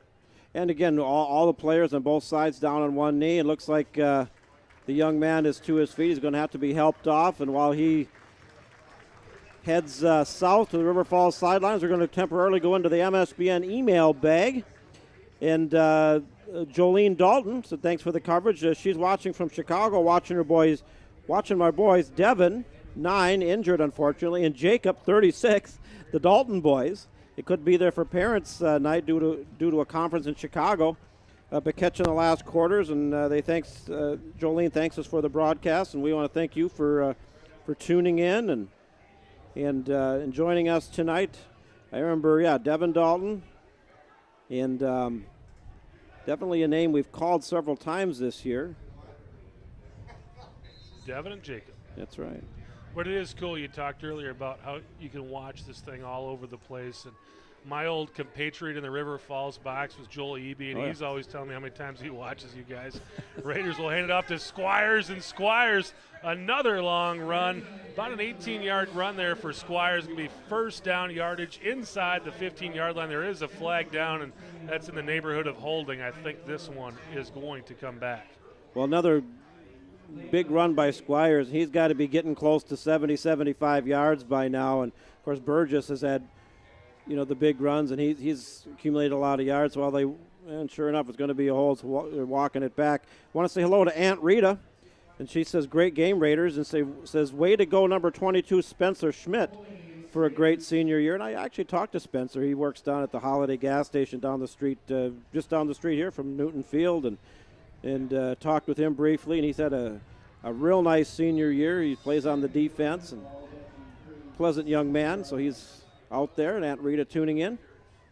Thanks for watching, Aunt Rita. Stubendick will keep it, then kicks it out to Dre Burgess. Dre Burgess turns on the Jets, pulled down to the sideline and around the 13-yard line, but that will be enough for a first down. And the Raiders in business once again, deep in Wildcat territory. First and 10 at the 12-yard line after a nice run down the sidelines by Dre Burgess. Well, speaking of Dre Burgess, Alex Burgess emailing in, and we'll get to his email after this play, but Burgess continuing to impress tonight. Raiders right back up to the line of scrimmage. They'll send Burgess in motion, and they will fake the pitch to him, and they're going to give it to Olson. Olson doesn't get much. Looks like a short gain, give him about a half a yard. Daniel Olson had a couple nice runs, and then also a real nice catch earlier in the first half, and I think they'd like to get the senior into the end zone tonight. He hasn't seen a lot of action this year, and looking good on his runs. Stubendick back under center. They'll send Olson in motion, trying to draw River Falls off sides. Nothing happening. Looks like River Falls was ready for that tonight. They have not fallen for that yet. They're going to fake the handoff to Squires. Ball loose on the ground, and I think Stubendick got it. But that one, again, goes right through the hands of the Wildcat defender. Stubendick lucky to recover that one. Former Raider Alex Burgess emailing in. He says, go Andre Burgess and Jacob Morissette, who is a cousin. Says loves watching Hudson Raider football on the MSBN channel. And Alex is tuning in from Bemidji tonight, where he goes to school. They'll hand it off to Squires. Squires fighting for a yardage. Not going to get much. Maybe a gain of 2. It's going to set up a 3rd down and long for Hudson at the 10-yard line. Actually, 4th down. 4th and 8 coming up for the Raiders. And it looks like they're going to send the field goal team off and I think this is one of those things where you're setting up if you need to kick this field goal in the playoffs. And it seems like whenever I've watched this Hudson team, you don't kick a lot of field goals in the regular season, but how many times have we seen it in the playoffs where they got to send that field goal kicker onto the field? Absolutely. You're evenly matched in a close game. You need that. And the kick is up, and I think it's good. They looked at it, and it is good. So the kick by Helterbrand is good, and it is 31-7 Hudson. And that's kind of one of those things where it's just a nice dress rehearsal for next week. We can get our field goal team onto the field quickly, get them set up, kick it through the uprights, and put 3 points on the board if we need it. And sophomore Kaiser Helterbrand, besides being the part of the two-headed quarterback tandem rotation of Helterbrand and Stubendick, has also done the lion's share of the kicking, and he's got a good leg. You know, he's a big kid and good athlete, and that one looked good. It's also, too, and I totally agree, you took the words right out of my mouth, of trying to develop that kicking game going in case it's needed in the playoffs, and I'm sure it will be. But it's also a sportsmanship thing here, too. You're up 28-7, and you don't want to rub it in. And most of the time, Hudson on 4th down in that situation goes for it, but elected for the field goal, and it was good, and up 31-7. 6:43 to go in the 3rd quarter, so a nice drive. Pulls off 5+ minutes off the clock, too, which is kind of what you want to do. Let's get out of this game with the victory and with no injuries. The faster you can run time off the clock, the better. Kickoff by Helterbrand is deep. It's going to be fielded at the 8-yard line and brought up to the 30. We're going to call it the 32-yard line. So River Falls Wildcat offense back onto the field and looking to get something going. They were moving the ball pretty well there before they turned it over, and they would probably like to try to keep that Hudson Raider offense off the field here just to give their defense a break. A back-and-forth shootout has developed up in Puglund Field as Eau Claire Memorial has closed the gap. Rice Lake holding a slim 3-point lead, 27-24, 2:38 to go in the 3rd quarter on that one. Eau Claire Memorial fighting for their playoff lives. Gretz looking to throw, gets it out to Ronastrand, and Ronastrand tackled pretty high there, but cleanly. 2nd down and long coming up. I don't think there was any gain, maybe even a short loss on that pass play. You're going to lose about a half yard on it. And Hudson rotating in some second team defensive players as well. The mix of second team and starters out there. Gretz this time will hand it off to Ronastrand. Ronastrand fighting through a jersey tackle is going to pick up around 6 yards. Going to set up 3rd down and a long 4 now for the Wildcats, but certainly manageable down and distance here for them. Logan Gretz will come up, survey the defense, and get his offense set from the shotgun formation. Gretz fakes the handoff to Ronastrand. He's going to throw it. I believe that was to Wackler. But Wackler's going to be, we'll see what the spot is. It's going to be real close. It's where the referees determined forward progress was stopped, and he's going to be a little short. I don't know. But yeah, they gave the first down. They gave it to him. You're right, Chris. Needed to get over the line, and they marked it just over the line. 1st and 10, 5:27 to play in the 3rd quarter. The Hudson Raiders leading at 31-7 in the battle for the Little Brown Jug. River Falls on the road here tonight, trying to put some more points on the board. And this time they'll give it to Ronastrand. Nice hole for Ronastrand. Makes a cutback. Gets into Hudson Raider territory out across the 50 to the 49. And that will move the chains once again after a pickup of 11. Running back Ronastrand continuing to impress for River Falls. really like the way he runs. He's having a good game. Yeah, he's got over 500 yards in the Big Rivers Conference, and to be on a team that's only got Yeah. one win, if you can run Doing for something 500 right. yards, you're doing something right. Nice play again by Ronastrand. Ronastrand's going to pick up around 5 or 6 yards, call it 5, to set up a 2nd and 5 now for the Wildcats. Getting to score updates continuing to come in with Superior all over Eau Claire North. It's going to put them in the playoffs. They'll go Division II. We'll talk a little bit more about the playoff picture when in our post-game show. And they will send a man in motion, fake the handoff, and Gretz will keep it. And he has first down yardage out across the 40 down to around the 37-yard line. And that will move the chains once again for the Wildcats. And this game is going to look really goofy in the stats at the end of this game, because if you look at the yardage, I think they're going to be fairly close. But again, like you said, that kickoff return was a huge play. And the Wildcats so far tonight just haven't finished their drives the way that the Hudson Raiders have. But the turnovers have hurt them as well. Now we got a timeout. Hudson. Coach Cowles is really upset about something. Yeah. The Hudson Raiders will use a timeout on defense, and we're up here with all the coaches, and Coach Hatfield's yelling timeout, and Coach Cowles is freaking out. But really, this isn't a bad place to call a timeout defensively. Nope, absolutely. Because the other team is getting some momentum. Sometimes it's nice to call timeout, settle everybody down, let everybody catch their breath, get ready to go again. And this isn't a horrible spot to call a timeout. Well, Coach Cowles, generally speaking, is a very congenial guy, but I saw him kind of flip a gear, I guess, if you will, against Chippewa Falls. I'm not quite sure what it was. I have some ideas. And what drives coaches nuts, and my dad coached 6 years high school football, is when, mental mistakes, somebody not giving the full effort, or something you worked on extensively in practice all week going awry. Those three things, more than anything else, more than the score is separate. That's what really irritates coaches. I agree. Yeah, as you coached. As a guy that's been on both sides of that. Gretz looking to throw was a low snap. He's able to recover, and maybe you need to just get rid of the football.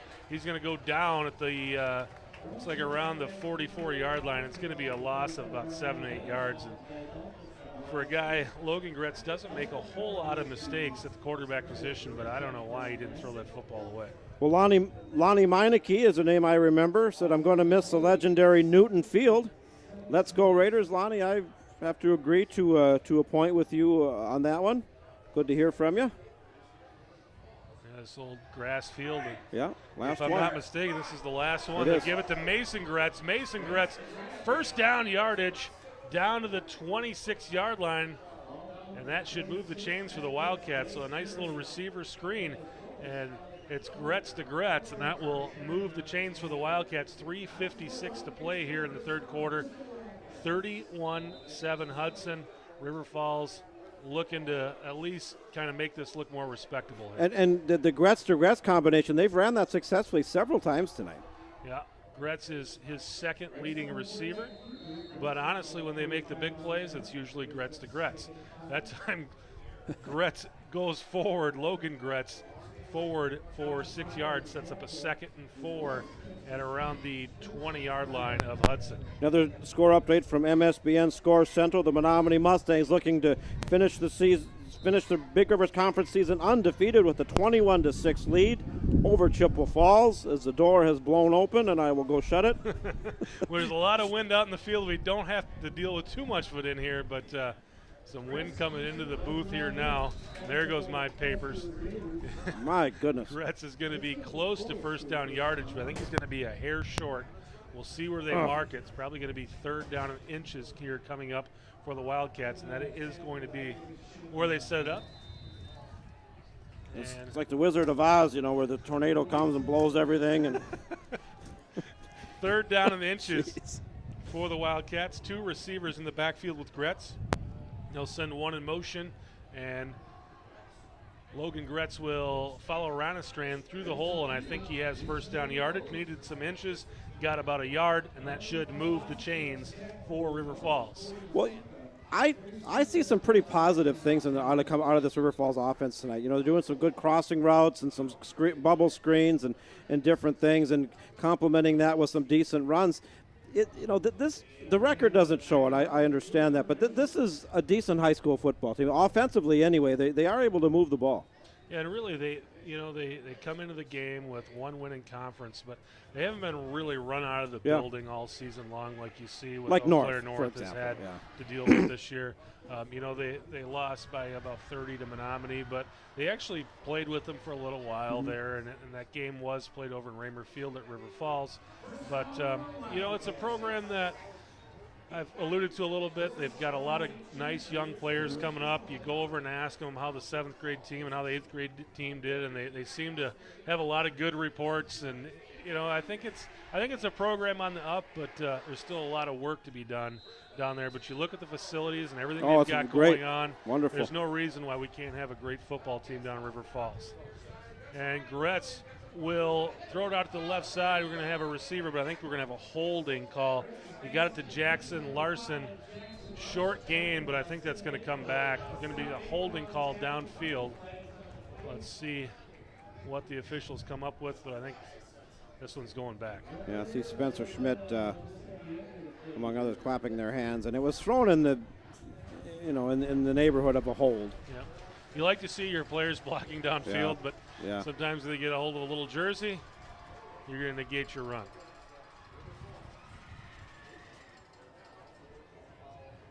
Is that I think we had a man downfield. Legal man down? Okay.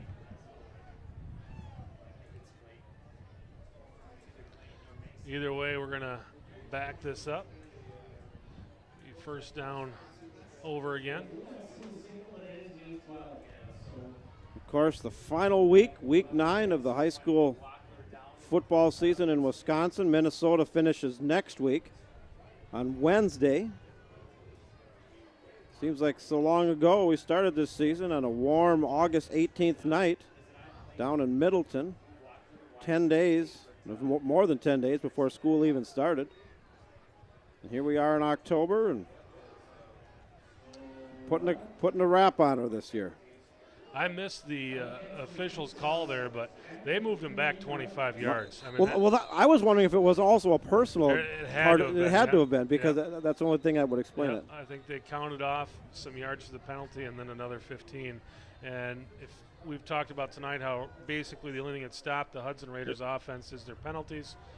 You had a good drive going, and now you've dug yourself a humongous hole with a couple of penalties there, and one I'm pretty sure was probably a pretty bad penalty. And when you're the underdog on the road trying to pull the upset, you got to play the perfect game, and that's no penalties, no turnovers. River Falls tonight has had both. 1st and 32 now for the Wildcats. Logan Gretz to Mason Gretz. Nice catch, but a nice tackle, not letting that thing get loose. Tackled over there by Alec Colander on Mason Gretz, and it's going to be a gain of about 3. 2nd down and 29 now coming up for the Wildcats, and I don't think you'll see the punt team coming unless they get sacked here a few times, but I think they're looking at 4 downs here to pick up 29 yards. You can also hear in the background there on our crowd mic the wind continuing to blow tonight. Gretz looking to throw under pressure, does get it out there. It's going to be a nice gain of around 10. I think that was out to number 17, TJ Petrick. It's the first time we've called his name tonight, but nice pick up there of about 10 yards. About 14. Well, third down and 15 now for the Wildcats, chipping away at that penalty. 2 more plays here. Clock rolling, 1:19 to play here in the 3rd quarter. Hudson leads at 31-7. This time to get to Ronestrand. Ronestrand threw some tackles and down to around the 12-yard line. And that's going to set up a pretty manageable 4th down. You're probably looking at about 4th and 5, 4th and 4. This offense has gotten into a rhythm. Like you said, Chris, the penalties have really hurt. They've had a couple key turnovers. But when they do these crossing patterns and screen plays and things, this is a decent offense that can move the ball, move the chains. 4th and 6 now. Gretz with Ronestrand in the backfield with them. Shotgun formation, 46 seconds to play in the 3rd quarter. Gretz looking for Mason Gretz. Flag coming flying, and I believe the Raiders are going to get called for pass interference, and the Raider defensive coaches here in the box not real happy with the call, and to be honest with you, I think I'd agree with them. It just looked like Mason Gretz just stopped running the route. Well, the other thing to consider and you see this in the NFL, for example, if the pass isn't catchable, you got to factor that in too. But the Wildcats, I believe, are going to get a first down. No, Well, they're going to go half the distance. Yeah, in high school football, the pass interference penalty is different than half the distance, the pros. and it will not give them enough for the first down. So it'll be 4th and inches, half the distance. They'll mark the football at around the 7-yard line, and 39 seconds to go. Logan Gretz will go from the shotgun with Ron Strand next to him, 4th and inches. And Gretz will keep it, and Gretz is into the end zone. Touchdown, Wildcats. We've seen that 4th down and short. They keep it with Logan Gretz. Usually they've gone to the right. That time they go to the left, and lots of room there for Logan Gretz, and he gets into the end zone. Almost kind of a Wildcat type scenario. And River Falls overcame some pretty good adversity that time with that huge penalty that backed them way up, but they were able to make the plays they needed to make and got some points on the board. 31-13. They'll try to make it 14 here. Kick is up, and I believe it's going to be good. It is 31-14. So River Falls able to put some more points on the board. Good news for them. Good news for the Hudson Raiders. It took 6 more minutes off the clock. Yeah. They are officially 12 minutes and 34 seconds away from the postseason. Well, yeah, it's and again, this second half, as we thought they would, being that it's senior night, 31 seniors, a lot of seniors, second-team seniors that haven't seen a lot of action this year, getting in and seeing some time, which I really like to see. But I'm going to give credit where credit's due. That was a good drive by River Falls. A nice mixture of passing and running, especially the pass with different crossing routes and screen plays and whatnot. And this River Falls team is undersized in terms of their offensive line against the Hudson defensive line, and that's one of the ways you can kind of counteract that is through speed. Utilize your speed because if you just go line up smash mouth football, you're going to lose that every time. And Logan Gretz, pretty impressive quarterback. He's a sophomore. You're going to have 2 more years of this kid. He's throwing for 63% this year of his passes or completions, 7 touchdowns against just 2 interceptions. So very impressive young man. He's run the ball very well tonight as well. It seemed like every time 4th and inches, he would keep it, and I think he's picked up every time they've had that 4th and short. No, it's Hudson Raiders. Will Andre Burgess get yet another chance to pile on some more yards? What an outstanding night he's had. I wouldn't kick it that way. No, this time they kick it the other way. But the ball is going to bounce out of bounds, so the Raiders will start with some pretty nice field position, but a Wildcat player down on the field and injured and happened kind of away from the football. Herman Huang on the field and in some pain. Well, as he's tended to down there, a stoppage of play will go into the MSBN scoreboard, Score Central. A 19-yard Jace Labuda pass as the Menominee Mustangs up 28-6 over the Chippewa Falls Cardinals, and Menominee looking very, very good to have their first undefeated conference championship, actually since 2006. Wow! As much success as Menominee's had, and they definitely have. They haven't had an undefeated conference championship team in 10 years. That sounds like amazing, like, wow, it's been that long. But the other 10, that kind of shows you how good that program is, that you're like, wow, they haven't been undefeated in 10 years. And I mean, and Hudson had their number, 7-8 straight years there. In 2011 they won the conference, but they tied with Eau Claire Memorial, but they beat Eau Claire Memorial, head-to-head. So by virtue of that, they won the conference. But as far as being undefeated, running the table, they haven't done that since 06. And looks like they're going to do it tonight. Got a commanding lead over Chippewa Falls. Chippewa Falls is going to go in to the playoffs as a 5-4 team, but they're a good 5-4 team. And if they go Division I and they go a number 8 seed, look out for them. Stupidick will start under center, and they'll give it to Squires. Squires, nothing happened there. The River Falls defense all over that one. They come up with the football, but I think the officials are going to say his forward motion had ended, and it is 2nd and 10 now coming up for the Raiders. And I know the Menominee Mustangs are not the most popular team here in Hudson, but if you're a high school football fan, they are a fun team to watch. It's going to be fun to watch them go through this tournament bracket. Andre Burgess, nice run there on 2nd and 10, going to pick up around 7 and set up the Raiders with a very manageable 3rd down and about 3 coming up. But they are an impressive football team. Jay Slabuta is an incredible quarterback. And they are going to be a handful for anybody in that Division II bracket. They are. They're going to go Division II. They're probably going to get the number 1 seed in their section. At least they should. I believe they're ranked in the last Wisconsin Sports.net poll. I believe they're number 4 in Division II. Waunakee sitting atop, undefeated, ranked number 1. And Waunakee and Menominee have had a lot of good showdown games through the years. Waunakee is another very, very strong program. And talk about strong programs. The Kimberly Papermakers going for their 52nd consecutive win tonight. They were state champions last year, Division I, state champs the year before in Division I, state champs before the previous year in Division II. Their last loss was in the sectional finals back in 2012 to the Heartland Arrowhead team that ended up playing and beating Hudson, the next week. They have not lost since, 4 years ago. Yeah. And that's what we call program building. Oh, man. I mean, it'd be probably very interesting to go and look and watch like their 6th grade team play and just see where they're at, because they are building a program. I mean, it takes a lot more. It does. You can't win on luck. You can't win 52 games in a row being lucky. No, you're absolutely right. And that's really what's been built in Hudson as well. Not quite to that level, at least not right now.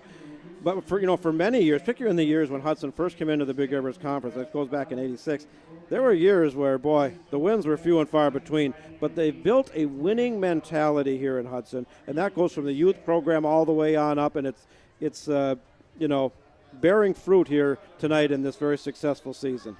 And we had talked a little bit about that again during halftime. You and I, Squires, with a nice run. He's going to have the 1st down and a lot more across midfield and down to about the 48-yard line. We were talking about Eau Claire North and how difficult it's going to be to rebuild that program, and it's hard to get kids to come out when you're getting just slammed every week. Yeah. But when you're winning and you're having success, everybody wants to be on the football team. That's right. And when you get everybody out, your best athletes are going to come out. The guy that maybe would normally just play basketball, well, guess what? He's going to come out and play football too. Whereas if your football team was 0-9, your best basketball player is not going to play in the football team. Exactly, and that comes down to, in fact, we're going to have an open house forum that we're going to broadcast later this winter, sponsored by the IMAC conference, about the whole concept of single sports athletes versus multi-sport athletes, and that's always a question to look at. Raiders right back to the line of scrimmage. They gave it to Squires. The River Falls defense was not set. No, was not set at all. Did not see that one coming. And Squires, another 15, 16 yards there in 1st down for another Hudson Raider 1st down. Clock stopped momentarily at 11:26 to go here in this 4th quarter. We'll start once again with Hudson leading it 31-14 over River Falls in the battle for the Little Brown Jug. Junior Aaron Squires has had a tremendous game tonight. He and Burgess between them probably got, 130, 125, 130 yards by now. They'll give it to Squires once again. Squires just dicing up the River Falls defense down inside the 5-yard line. It'll be 1st and goal coming up for the Hudson Raiders. And they're just putting the ball in Junior Squires' hands, and he is a good-looking back, and he comes back next year. And if he can continue to work on the weights, work on technique, fundamentals, he is poised potentially to have an outstanding senior season next year. Big, tall, bruising fullback. They'll fake it to him, and they're going to give it to Olson, the senior, trying to get him into the end zone. He's going to pick up a couple, but he's going to be pulled down. It's going to be a gain of 2, and they'll mark it at around the 3-yard line, trying to get that senior, Daniel Olson, into the end zone. Yeah, we haven't seen a lot of Dan Olson this year, but these seniors, and there's 31 seniors on this team. This is senior night here. A lot of them getting action. I like to see it. And they're going to go to Squires again. Squires into the end zone. Touchdown, Raiders. Well, Aaron Squires putting a cherry on the ice cream sundae. That is an outstanding night for the junior. He is a powerful runner. He really is. He squares his shoulders well. And the fullbacks traditionally are like 5'10". Yep. He's 6'1". Yep. You know, so he's a taller runner. Good power. Looks good in the pads. Yeah. Here's Hilterbrand to kick the extra point. Kick is up and good. And the Hudson Raiders, with 10:22 to go in the fourth quarter, lead it 38-14. And that drive was a thing of beauty. The only thing I can say about it that's bad is that it only took about a minute and a half. Well, Grandpa and Grandma Colander watching from Okeechobee, Iowa. They say, go Hudson, good luck in the playoffs. And, of course, that's Alec Colander's grandparents. Colander had a real nice tackle, open field tackle earlier. Called his name a couple times today. That's awesome that the grandma and grandpas can watch the game, and they're hundreds of miles away and tune in. And Okeechobee, Iowa. Yeah, I'm trying to think. I've did pheasant hunting in Decorah. Yep. Down there. And I have no idea where that is. No, I always don't brag either. that I know where every little town of Hamlet in Wisconsin is. I don't know much about Iowa. No, well, same here. You know, I did sports broadcasting in Minnesota for years, and we did all those state tournament games in the old Hubert Humphrey Metrodome. These little schools would come in, and the people that were from Minnesota knew it. Yep. And I said, if this was Wisconsin, I would. But Minnesota, I don't. and some strange sounding towns too, you know. Yeah. But I'm the same way. So if you could let us know approximately where Okeechobee, Iowa is, I'd be interested to learn that. Hilterbrand set to kick from the 40-yard line. Nice high kick's going to be fielded by Mason Gretz at the 7-yard line. Gretz slicing his way through the Hudson Raider coverage team down to the 24-yard line. And the Wildcat offense will come back onto the field with 10:16 to play here in the fourth quarter. Another score update from Puglund Field up in Rice Lake. The Warriors starting to pull away a little bit in what's turned out to be a high-scoring back-and-forth affair.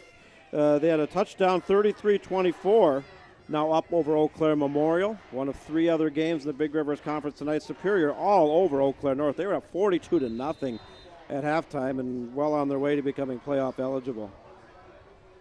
How many back-and-forth high-scoring affairs happen at Puglund Field? Oh, man, I remember one. We were there.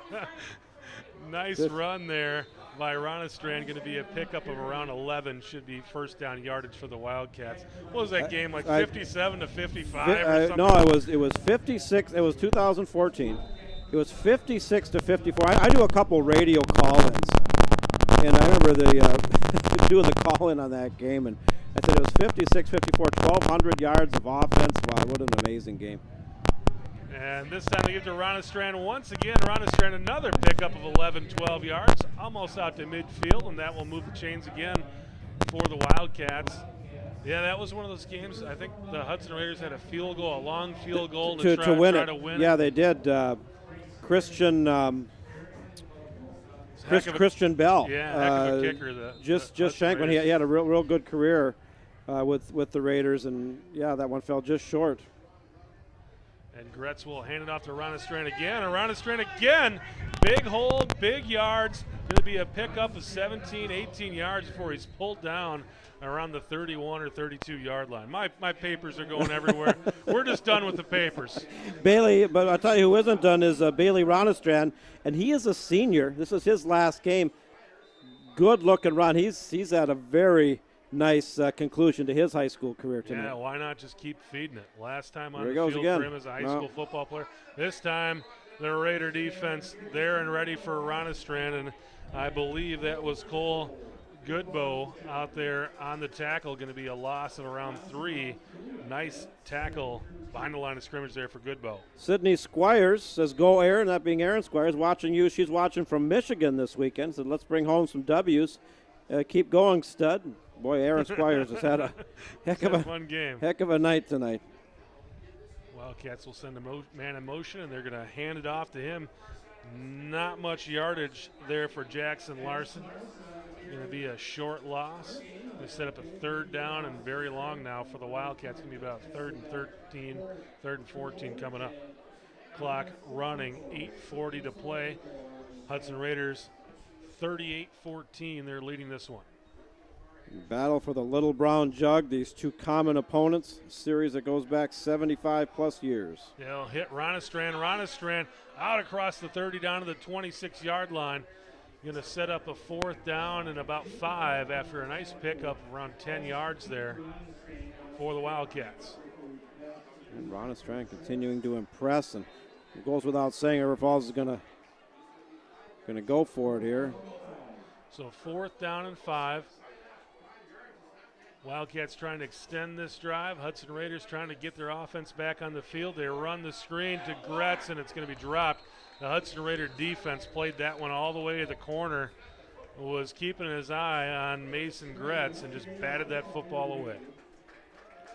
Well, that's the second time that the River Falls has driven fairly deep inside Hudson territory and came away with no points. They did it on their opening drive to start the game and misfired inside the red zone and turned the ball over on downs. You go for it. There's no question. Yep. Obviously, you don't punt it. A field goal is pretty fruitless at this point, and it might just be out of their kicker's range anyway. But now Hudson's got the ball back, and I think the key now is to just move the chains and run this clock and avoid injuries. I think that was one of those Dalton boys. I think it was Jacob Dalton making the play there on that one, just getting a hand in there, knocking that ball away, staying with Mason Gretz.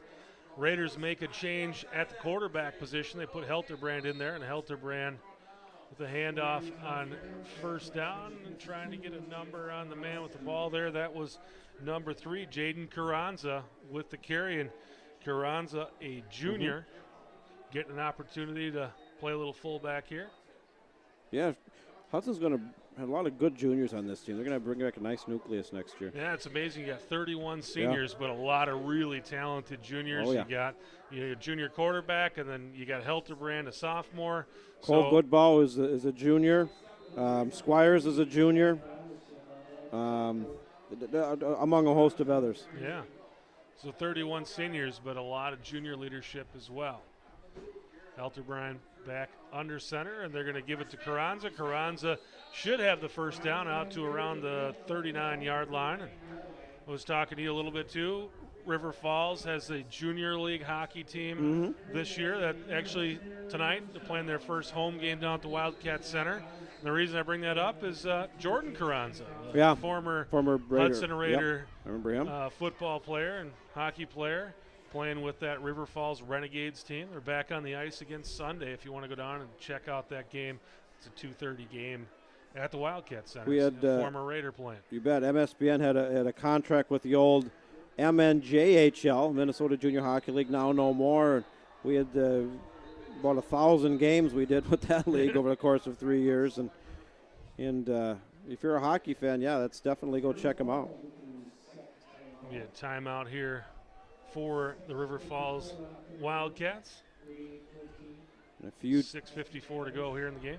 If you tune in to WCCO, I'll be doing a radio call-in. I've had an ongoing spot there with host Steve Thompson, WCCO. We talk a little Raider football, and among a host of others. We got 6 call-ins from MSBN tonight, 23 games on the MSBN Sports Network tonight.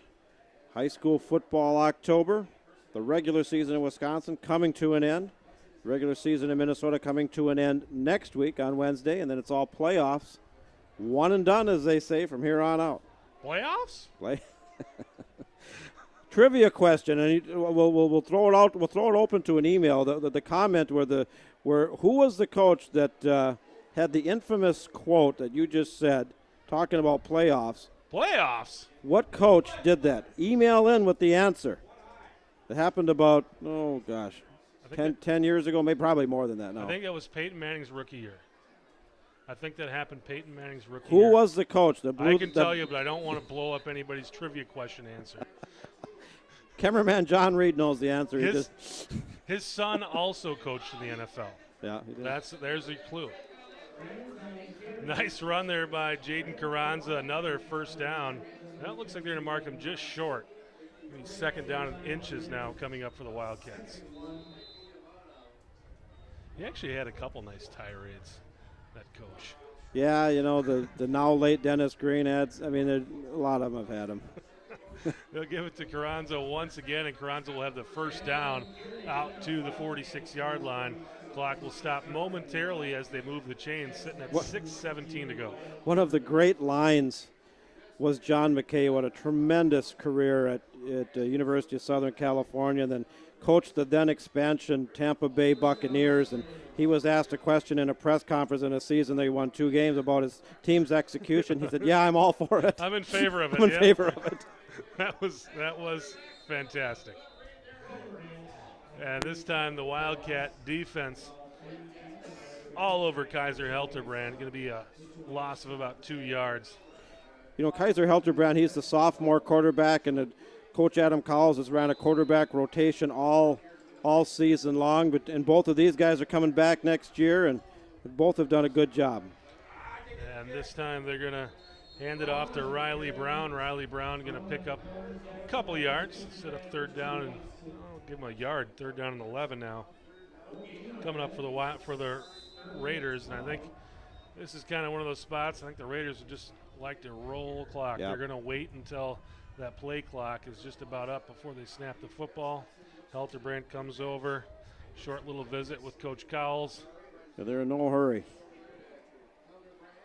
And they're going to hand it off to Carranza once again. Carranza threw an arm tackle, threw another arm tackle, and he's off to the races, and he's going to get pulled down at the 2-yard line.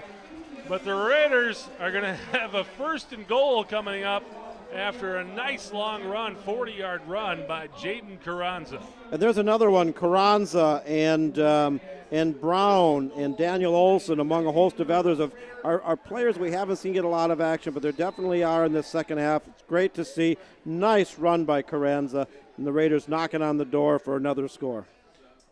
5 minutes to play here, and they're going to hand it off. There's your senior into the end zone, Daniel Olson. Touchdown, Raiders. And they finally got him in. They've been trying it all game. Yes, Daniel Olson, you bet. And he's got family on board tonight, tuning in, and there you go. Your boy just scored. Daniel Olson, the senior, scoring on senior night to cap off a big win here for the Hudson Raiders. It's 44-14, 4:52 to play. Kaiser Helterbrand on to make this a 31-point game. The kick is up, and it is good. 45-14, Hudson Raiders over their rivals, the River Falls Wildcats. You know, and they've been trying in the worst way to get senior Daniel Olson into the end zone tonight, and they came close a couple times. He finally got his opportunity, capitalizing on a very good run by Carranza prior to that. We're going to go back into the MSBN email bag. Ashley Squires emails in. She says, sister number 1 already emailed in. Said, but go a little, I believe that's supposed to say Care Bear or Air Bear. Yep. I guess it is Air Bear because we're Aaron Squires, we're proud of you. So Ashley emailing in, and I think we got it. Looking for an answer to our trivia question. Brett Carey is correct. And Brett, you are correct. You win the contest. You don't win anything, but you just have the the acknowledgement that you did answer our impromptu trivia question right. Jim Mora made that statement. Jim Mora was coach of the Indianapolis Colts at the time, and they were struggling. Had gotten beat pretty handedly by somebody, and it was later in the season, and some young reporter asked him about playoffs, and he just, are you kidding me? You know, you're talking about playoffs. We got blown off the field, and this is going wrong, and this isn't right, and this guy's no good, and you're asking, and then it just went on and on. And you know, Jim Mora had average success with the Colts, but he had very good success with the Saints prior to that, and a pretty decent coaching career. He's remembered for that.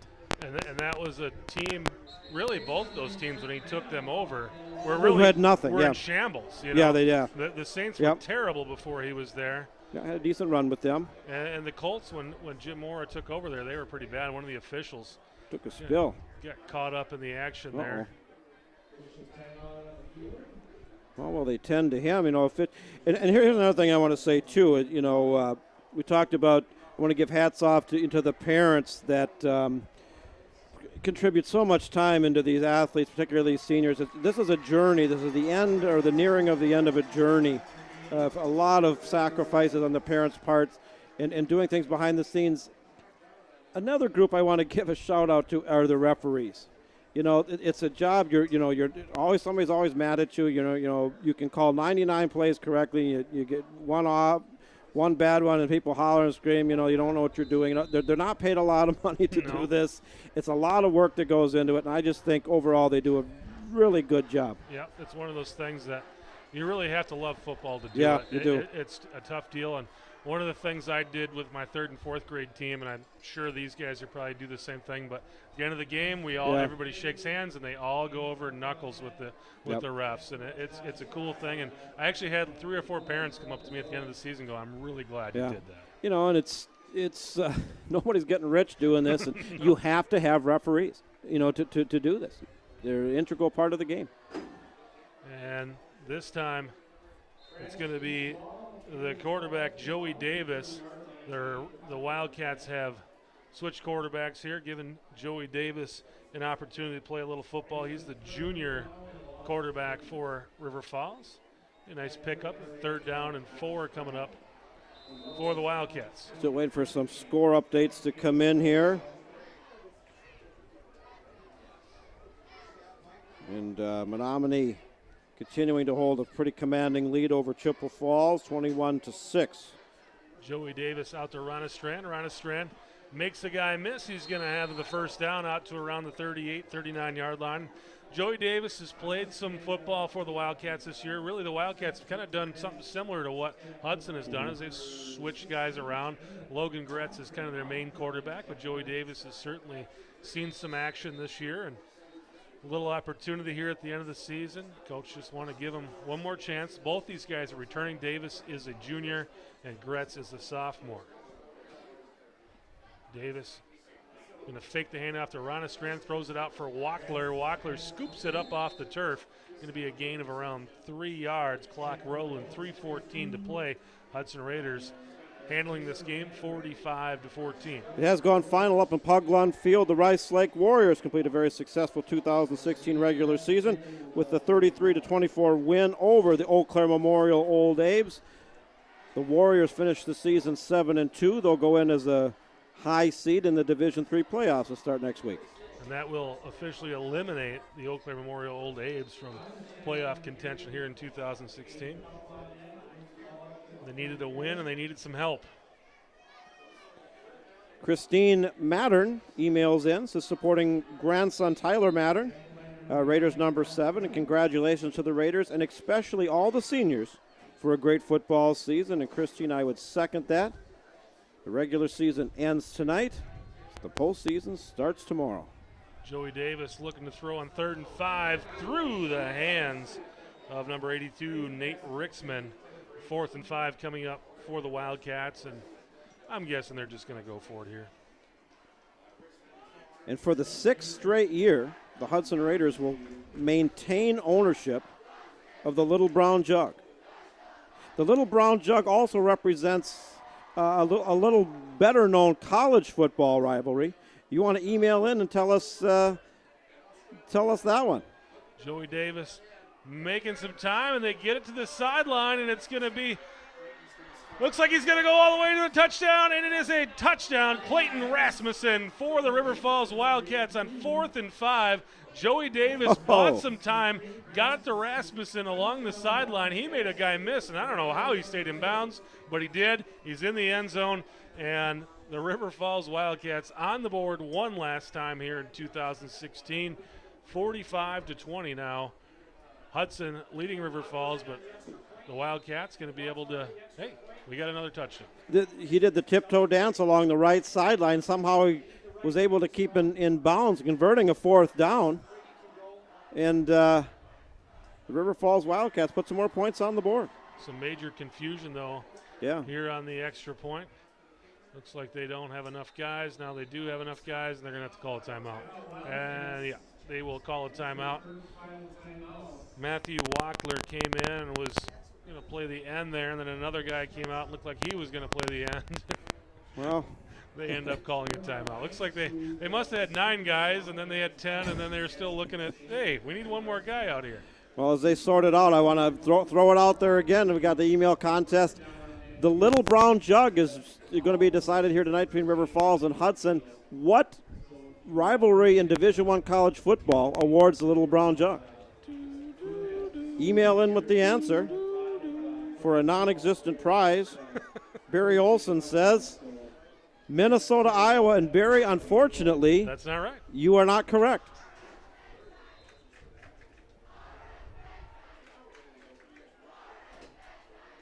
Kick is up, and it is good. We got a flag down, though. I think we're going to have we'll see what we got. It's going to change the score, but there is a Raider player down. See, this is what you don't want. With playoffs starting next week, you absolutely do not want any injuries at this juncture of the game. This game is basically decided. I don't know who was limp. Is that Spencer Schmidt? Yeah, I think he probably took a football to maybe he took a kick to the wrong spot because they had a running into the kicker. I think it was him. I think he probably took a boot into a place he didn't want to boot. And just to comment on Barry Olson's answer, we were looking for what two college football teams play for the Little Brown Jug. Minnesota and Iowa play for Floyd of Rosedale. Is it? Rosedale. Yes, Rosedale. Yep. And I'm a University of Minnesota graduate myself. I went to the U and did some stuff with the sports information department over there 20 plus years ago. And Sid Squires has emailed in, and he is correct. It's the Michigan Wolverines and the Minnesota Gophers. Every year play for the Little Brown Jug. Michigan has won it about 75% of the time, at least in the last 30 years. And you are correct, sir. Sid Squires with the correct answer. I have a hilarious story for you. I was on the field, I think it was 2002. That was back a long time ago. Yeah. When I worked in television then. I was on the field for the Minnesota-Wisconsin game. I think it was in 2002. Okay. Wisconsin wins Paul Bunyan's axe. They're parading around the field at Camp Randall in front of 130,000 people, and I'm literally right in front of the Wisconsin team, walking backwards as they're parading the axe across the field. Onside kick. Raiders recover. It's going to be Aaron Squires. One more great thing he does tonight. But I'm literally standing right in front of this. I don't even remember who it was, but walking around the field with the axe in front of 130,000 people at Camp Randall, and I fall flat on my back. And you can see in the in the footage, not on the axe, but in the footage, you see the axe in this beautiful shot, and then you see the sky, and then you see my feet. And the next person you see is Jim Leonard, who ended up having a fantastic, yes, he did. A fantastic NFL career. From Flambeau High School. High School. I covered him when he played at Flambeau High School. He picks me up off the turf, but I just got up. I remember getting up as fast as I can, hoping that I was not on the national broadcast on my back. It says here Colander emails in Minnesota and Michigan, so yes, that is correct. That's the Little Brown Jug. Brett Carey emailing in Michigan and Minnesota, so we have several correct answers. Al Collenbach emailing in, that's Minnesota and Michigan, so quite a few correct answers emailing in. And Barry Olson wants to clarify something. His answer was Minnesota and Iowa, and he says his wife was wrong. Oh, okay. Now we got that all straightened out. And we're going to take all these correct answers. We're going to put them in a hat for a drawing. Winner is going to get the same thing the person who got the first question right. But we'll put them all in a drawing. We'll figure out who it's going to be, and we'll let you guys know tomorrow. Well, thank you for the emails, and everybody has emailed in tonight. And the Little Brown Jug, the high school version, will be staying in Hudson for yet another year. 3rd down and 4. For this Raider offense, 59 seconds to go. Raiders leading it 45-21. Just trying to cap this one off. Kaiser Helterbrand's going to wait until this play clock starts to roll off. The official in the defensive backfield starts moving his arm. That's when you know that there's less than 5 seconds to go on the play clock. The Raiders snap the football. Then that will be a 1st down. It's going to stop the clock momentarily at 40 seconds. The Raiders are going to have to run one more play here. 1st and 10 here coming up for the Raiders. Clock rolling now at 37 seconds. Raiders will go into the victory formation. Helterbrand just needs to snap this, take a knee, and that is going to do it. River Falls is out of timeouts. So the Hudson Raiders winning the Little Brown Jug once again, 6th season in a row, and they are going to take it home tonight 45-21. And now the waiting game begins. With all these games go final tonight, there'll be a seating meeting tomorrow. And a lot of questions right now, a lot more questions than answers. But my prediction is, what I know about what teams are where and the records and whatnot. I've really been looking into this a lot this week. And I think that Hudson's going to grab a number 4 seed and play at home here a week from now against either Appleton West or Wisconsin Rapids. I could be completely wrong. I usually am. Ask my wife. But I think that's what's going to happen. I missed that, but then I caught it. No, but I mean, in all seriousness, I will be very disappointed and more than a little upset if Hudson at 7-2 doesn't get a home field. But what you said is correct too. 7-2 doesn't guarantee you a home field. I've seen, it depends. I think they will be here next week against who I don't know, but I would predict that. It'd be cool if they played Wisconsin Rapids. A lot of really good history. Yes, there is. Those I two agree. teams playing in the playoffs, Wisconsin Rapids and Hudson. That'd be a fun game here at Newton Field. One more time out here on the grass at Newton Field. And, potentially for anybody in that section, if Kimberly stays where they were last year, a date with a team, the Kimberly Papermaker team, I haven't got a score here tonight, with going in with what then will most likely be a 53-game winning streak. How great would it be? And this is really putting the cart before the horse, but I'm just going to throw this out there. Let's say Hudson grabs the number 4 seed, beats whoever here at home. Kimberly grabs the number 1 seed and wins.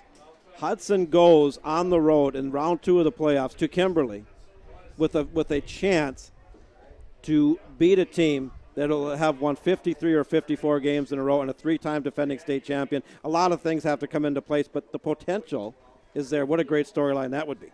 Yeah, if you're a 4 seed and you get a win, you play the number 1. You're going to play. Yep. The Raiders getting pumped up over here, about ready to receive the little brown jug. Spencer Schmidt. There he is. Holding it in his hands. Taking a little drink, and here they come. And guess what's going to happen? They're going to come over. Don't break it. Yeah, don't break it. Thing's got a lot of history. My grandmother had a jug like that. Come over and present it to the crowd and the bleacher creatures. Great support here at Hudson, and as we close the doors eventually and turn off the lights on great historic Newton Field, and maybe one more game most likely. We'll have to see. This is the last regular season game, the last game that Hudson will play against River Falls, and the great memories, the last natural grass field in the Big Rivers Conference comes to an end. It's with a bittersweet feeling I have, but what a great way to go out on the last regular season games and to claim the jug against a team you've played more times than any other team right here at Newton.